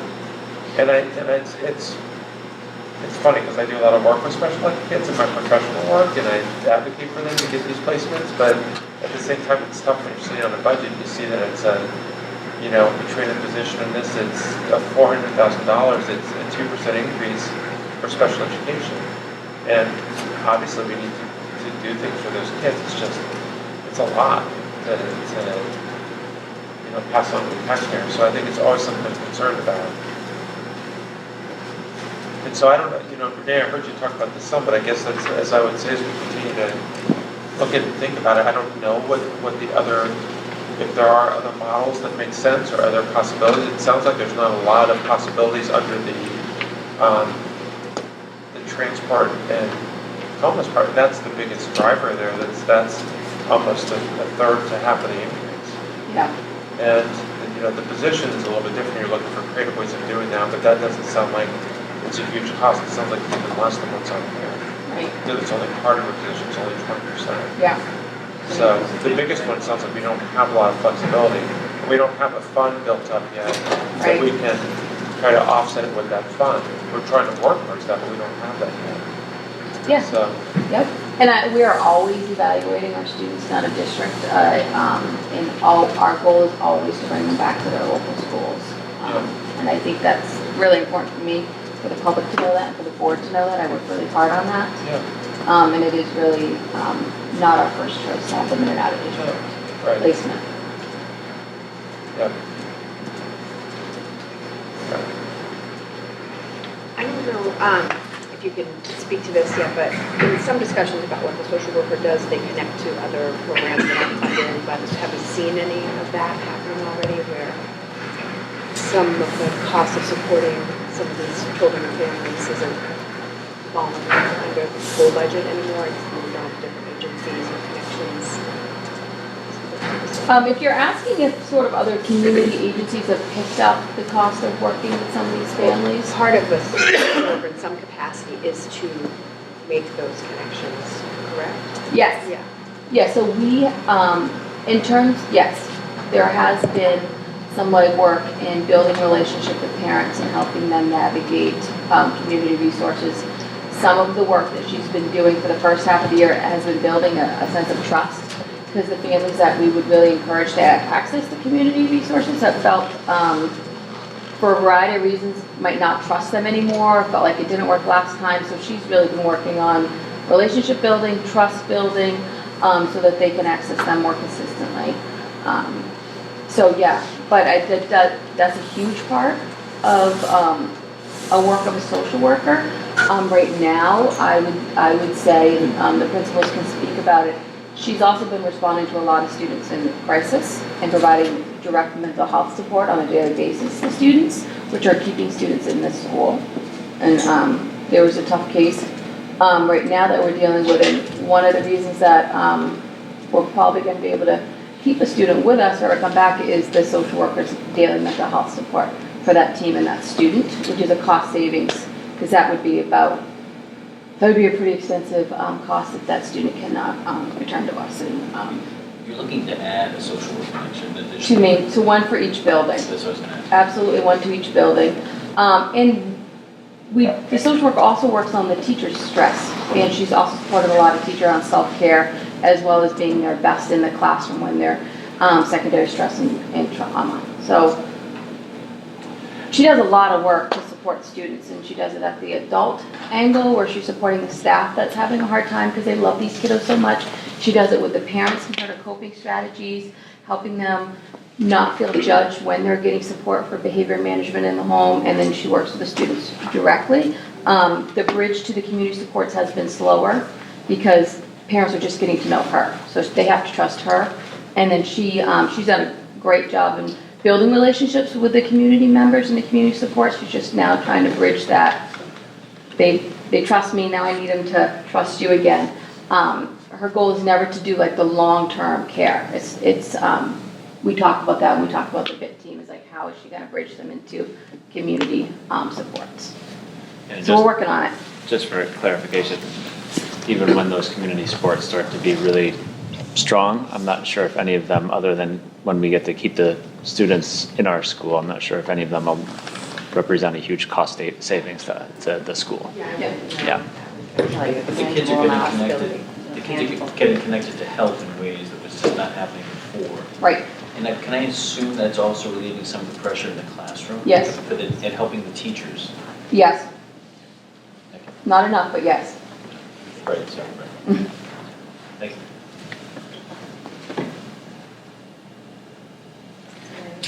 No, the one thing, I guess I'm circling back to this part about the Warren article again, that I think, again, I wish I had it in front of me, but the way the Warren article was written was essentially said, if we have money left over, we can put it in this fund.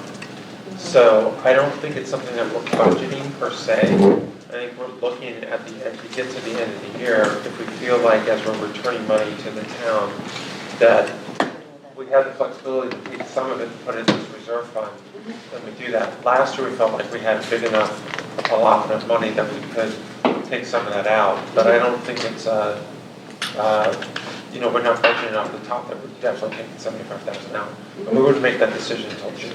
So is that why we would leave it out of the budget? Yeah, I guess. I mean, it seems strange to me to also to say that it was in the budget last year. I know we spent it, so to speak, because we didn't return it to the town, but we didn't budget it. You see what I mean? When we did the approved budget, it was not in the budget. Right, but we have to account for it as an expense. But but in terms of talking about it as an increase from last year, we have to account for that as that's part Not of it? an increase because we can't project that we're gonna have an unassigned fund balance at the end of this fiscal year. But it was added to this because the way it was spent. It has to be shown that we expended it in the budget. And so what she's doing is just removing it here, showing it as a non-expense for this projected budget. If you. Right, it's not an expense for this projected budget. I agree was with trying to that. find the warrant But I article. think but what I don't understand is why that would reduce our percentage increase. You see what I mean? Because it's right now it's being listed as a $75,000 offset to the other increases. We have about $800,000 worth of increases listed here.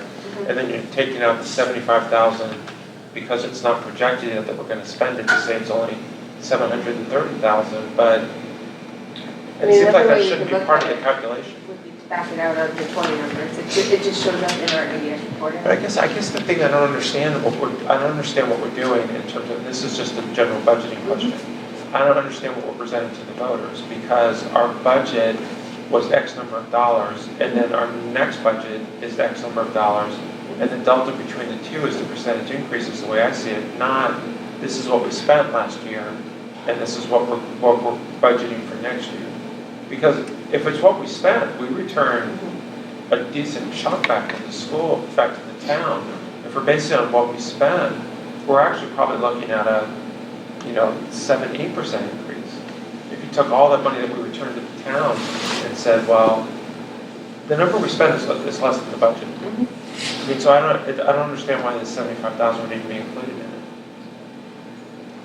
And it was included in there because I don't have the warrant article that it was written, but if anything that was raised and appropriate got put in the 21 budget, or sorry, the 20 budget, whether it was in the operating budget or in a separate warrant article, would all have gotten built into what we have listed here as the 20 budget. Because then it becomes, once you write in the term that we have permission to raise and appropriate for that year, it's part of the budget whether we do it or not. We ran into something similar at the co-op in the way with the bond. And what I did is I backed it out in the 20 numbers and the 21 numbers. So it was apples to apples. We could do that here too. I'm not asking you to do something, I'm just trying to understand it. I just don't understand it, that's all. So you're helping me to understand it, but I'm really, yeah. I just want to make sure we're being fair in terms of the way we're describing it to the voters too. I don't want them to think we're just, changing around the numbers and we're not really reflecting what the increases are. So when we give a percent increase to the town, is it include the proposed, like, does it include the amount that we give back to the town? If it backs that up, then the percent increase will be much larger. That's what I was just saying. Okay, that's what I'm understanding. Yeah. And that's. It's based on the budget numbers from last year to the budget numbers for this year.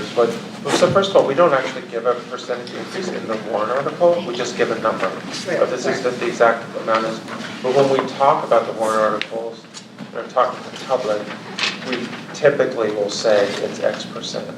And we'll talk in broader strokes about why, what are some of the drivers about why it's bigger, and if you don't approve these things, what the default budget will be, and that's both a hard number plus X%. Right. And is the default budget the amount that we spent or the amount that included the money that went back to the taxpayers?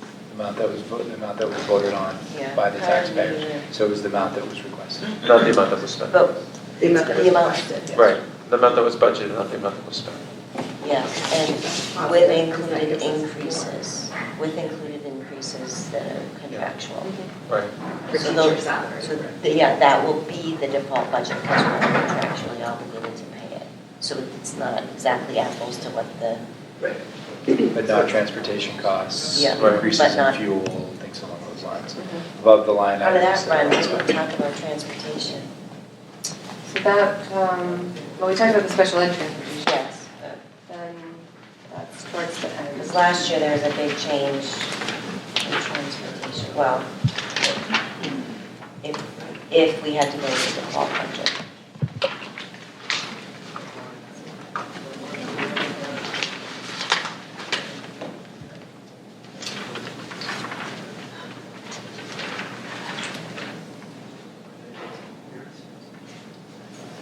So that's the bottom of page 15.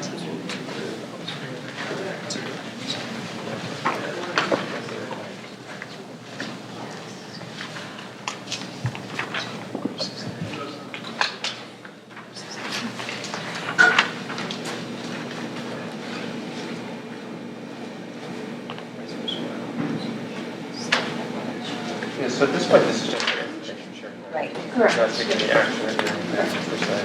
It's just, right. Okay, so let's circle back to this part about the proposal. Are folks still with? I'm here, I'm listening. No, let's get into food. You guys are chatting about something. Cleaning up my Well, we're space. looking at transportation. Yeah. No, it's transportation. So let's go back to this memorandum of agreement and the cost savings or pieces of this. And I'm going to tell you my reservation about this because in theory, there are no downsides to this. My reservation is that, and this is with all due respect to the administrators in the room, That's why it's a proposal. is that we will spend $200,000 next year, and the following year we supposedly save $350,000, but I can guarantee you, well, I can't guarantee, my suspicion will be that unless we are super mindful of this, that there's a supposed $350,000 guarantee, that money will just get spent and we'll still increase the budget by 3%. So we have to be really careful that if we're doing this, if the only real reason to do this is to save money, then we actually have to save the taxpayers' money. We can't, otherwise there's no reason to do this just so that we have a slush fund 2 years from now to pass on $200,000 that doesn't really get us anything, or next year it gets us nothing. Adding $200,000 gets us nothing. It gets a lower cost in theory going into the future, but if we don't actually pass some of that savings on to the taxpayers, then I'm not in favor of it. So we can't bind ourselves 2 years from now. We're a different board. We can't even bind ourselves until next May because it'll be a different board by then. I mean, we may all be the same members, but there'll be elections that happen. So it's not something that I can say we can take action on and do. I would just say we have to all have a little institutional memory and remember this if we decide to go forward with this. Well, maybe we can address the other piece, which is the piece that's not about the cost savings, which is why would we incent teachers to retire early? So, I mean, the teachers want to retire early, right? This is voluntary? This is purely voluntary, and we take no heartache on any criticism of it. It's a proposal to each board as a lever to pull to save money. So the administration's in favor of it, the teachers are in favor of it. Yeah. And it sounds like, some people could go to retirement early, could go out into the pool, and we're very confident because we have a 10-to-1 ratio that we can find some great teachers to replace them. Younger, maybe not as wise, but okay, we got a lot of good stuff going on. I don't have any problem with any of that. This isn't a forced retirement. It's not forced. I'm Absolutely not. I'm good with this. But the only real benefit we get is money. There's a cost savings, but also allows the administration to execute the plan that they want to do. It allows them to hire people when they want to hire it. So it's not just money, there's a strategic component, I think, right? It's allowing you to administrate the way you want to administrate. Right? And I ask a question, what if 20 teachers come forward and want to retire? It costs $100,000. Do we have? We haven't set a limit. Yeah, we've not capped it. I mean, that's up to a local board. What do you mean we could cap it, is that what you're saying? Sure can. But That's not part of within the- your prerogative. But that's not part of the agreement, right? I don't know if it would need to be part of the agreement.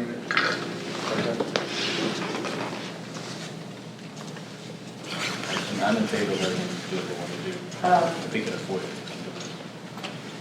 Back up again, as in the middle of teacher negotiations, if someone submits an intent to take part of this program, can you say no? Because too many people applied? I guess I'm... Yeah, can you cap it is the question. So if 20, let's say 30 teachers come forward, and we say, wait a minute, we haven't really budgeted for that. How do we and how would we put a cap on it? even as far as the union is concerned, I mean, wouldn't we need to have some kind, you said you weren't sure. So based on the number of teachers who choose to enroll with an incentive is the number of teachers who would budget for retirement. That's why December 9 is the final day. On December 9, the window in this opportunity closes. So we would have the financials for you. I think when we ran personnel, we didn't have 30 teachers in the Exeter School District who were poised to retire. Okay, I would be curious to know how many teachers are poised to retire. The worst case scenario, of course, not all of them would, but is it? I don't have the numbers. At some point, because it could be, I mean, where do you say no? If it was 30, it would be $600,000. That's what I'm saying. Right. So that's. And even though December 9th is the date, 3%. once you let the train leaves the station, you could find out there are more people who decided all of a sudden that maybe more than already, I don't know, but I don't know how many there are that are poised. Yeah, and we did this based on discussion with the principals as to where we came up with the This is a good guess. It's our best. It's a good guess, right?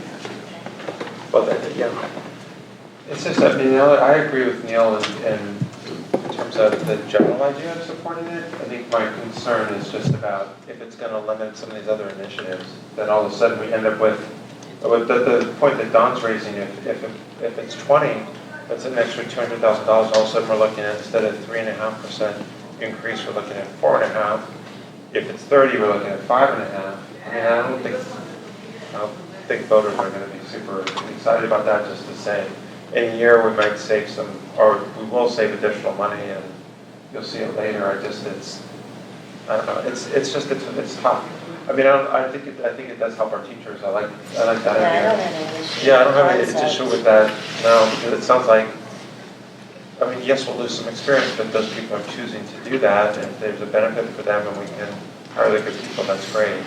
I think it's more just the taxpayer component that I'm concerned about. So it's a net savings, multi-year period. The other thing, I mean, there's some urgency, because this is the last board meeting before today. I know.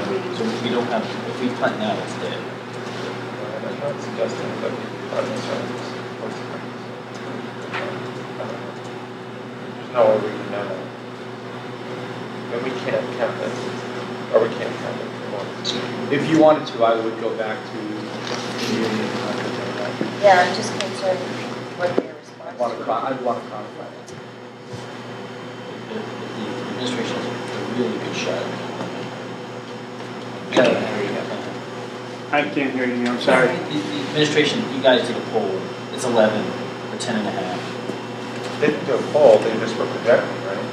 Is that what you did? Or did you actually talk to real people?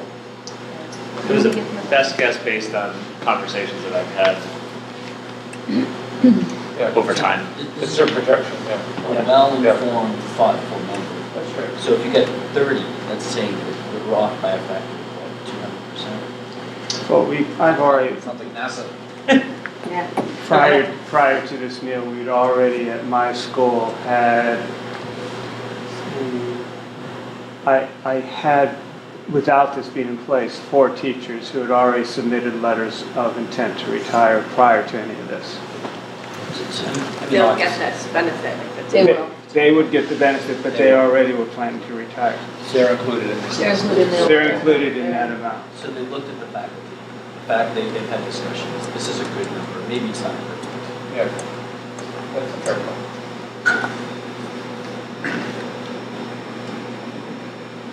So of the 11, we've received letters already. I From received how many letters from before. Main Street? I haven't received any. So of the 11, 4. And those 4 I'm sorry, 5.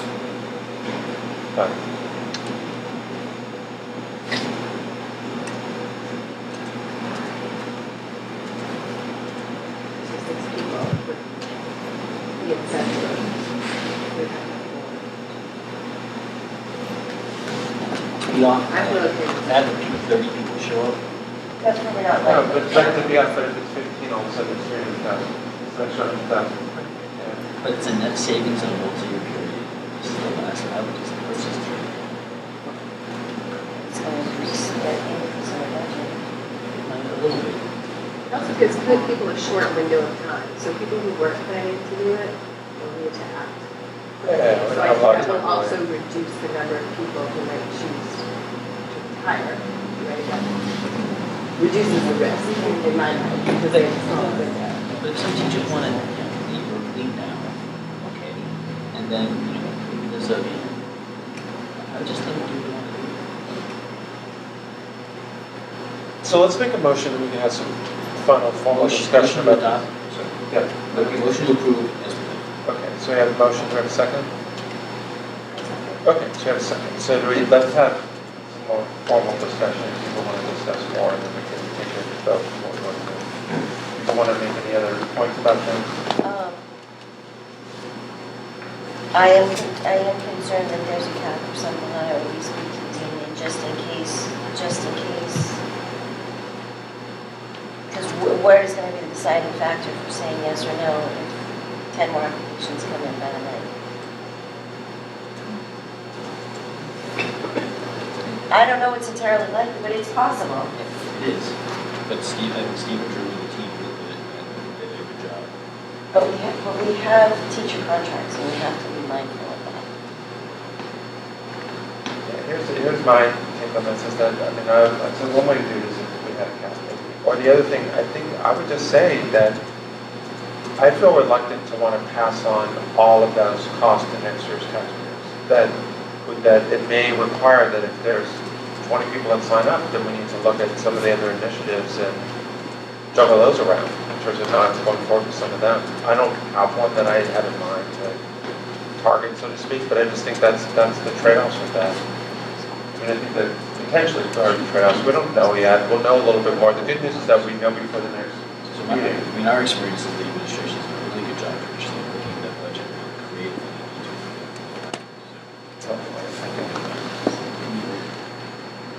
Yeah, any other discussion on that? Did the vote right now on the motion as presented, right? Okay. All those in favor say aye. Aye. Any opposed? Okay, that was unanimous. Okay, so I'll sign this on behalf of the board, right? Yes, please. Okay. And anything else? That budget? Nothing on the budget? Concludes our report. Okay, so we have on the agenda board goals, because it's been on the agenda for the past few times. Next time. I already heard a motion, so that would bring this up next time. Esther's motion was looking at last year's, they were developed late, you may just want to keep these for this year. Working on next year's. Well, they're similar too. But I think I do think there's something to be said for that. And it's just after 10 o'clock at night, it's not the right time to be started. So we're tabling that, the formal use of the word table, bring them next month. Is there anything else in terms of business? Okay, then we'll conclude the meeting. Thanks.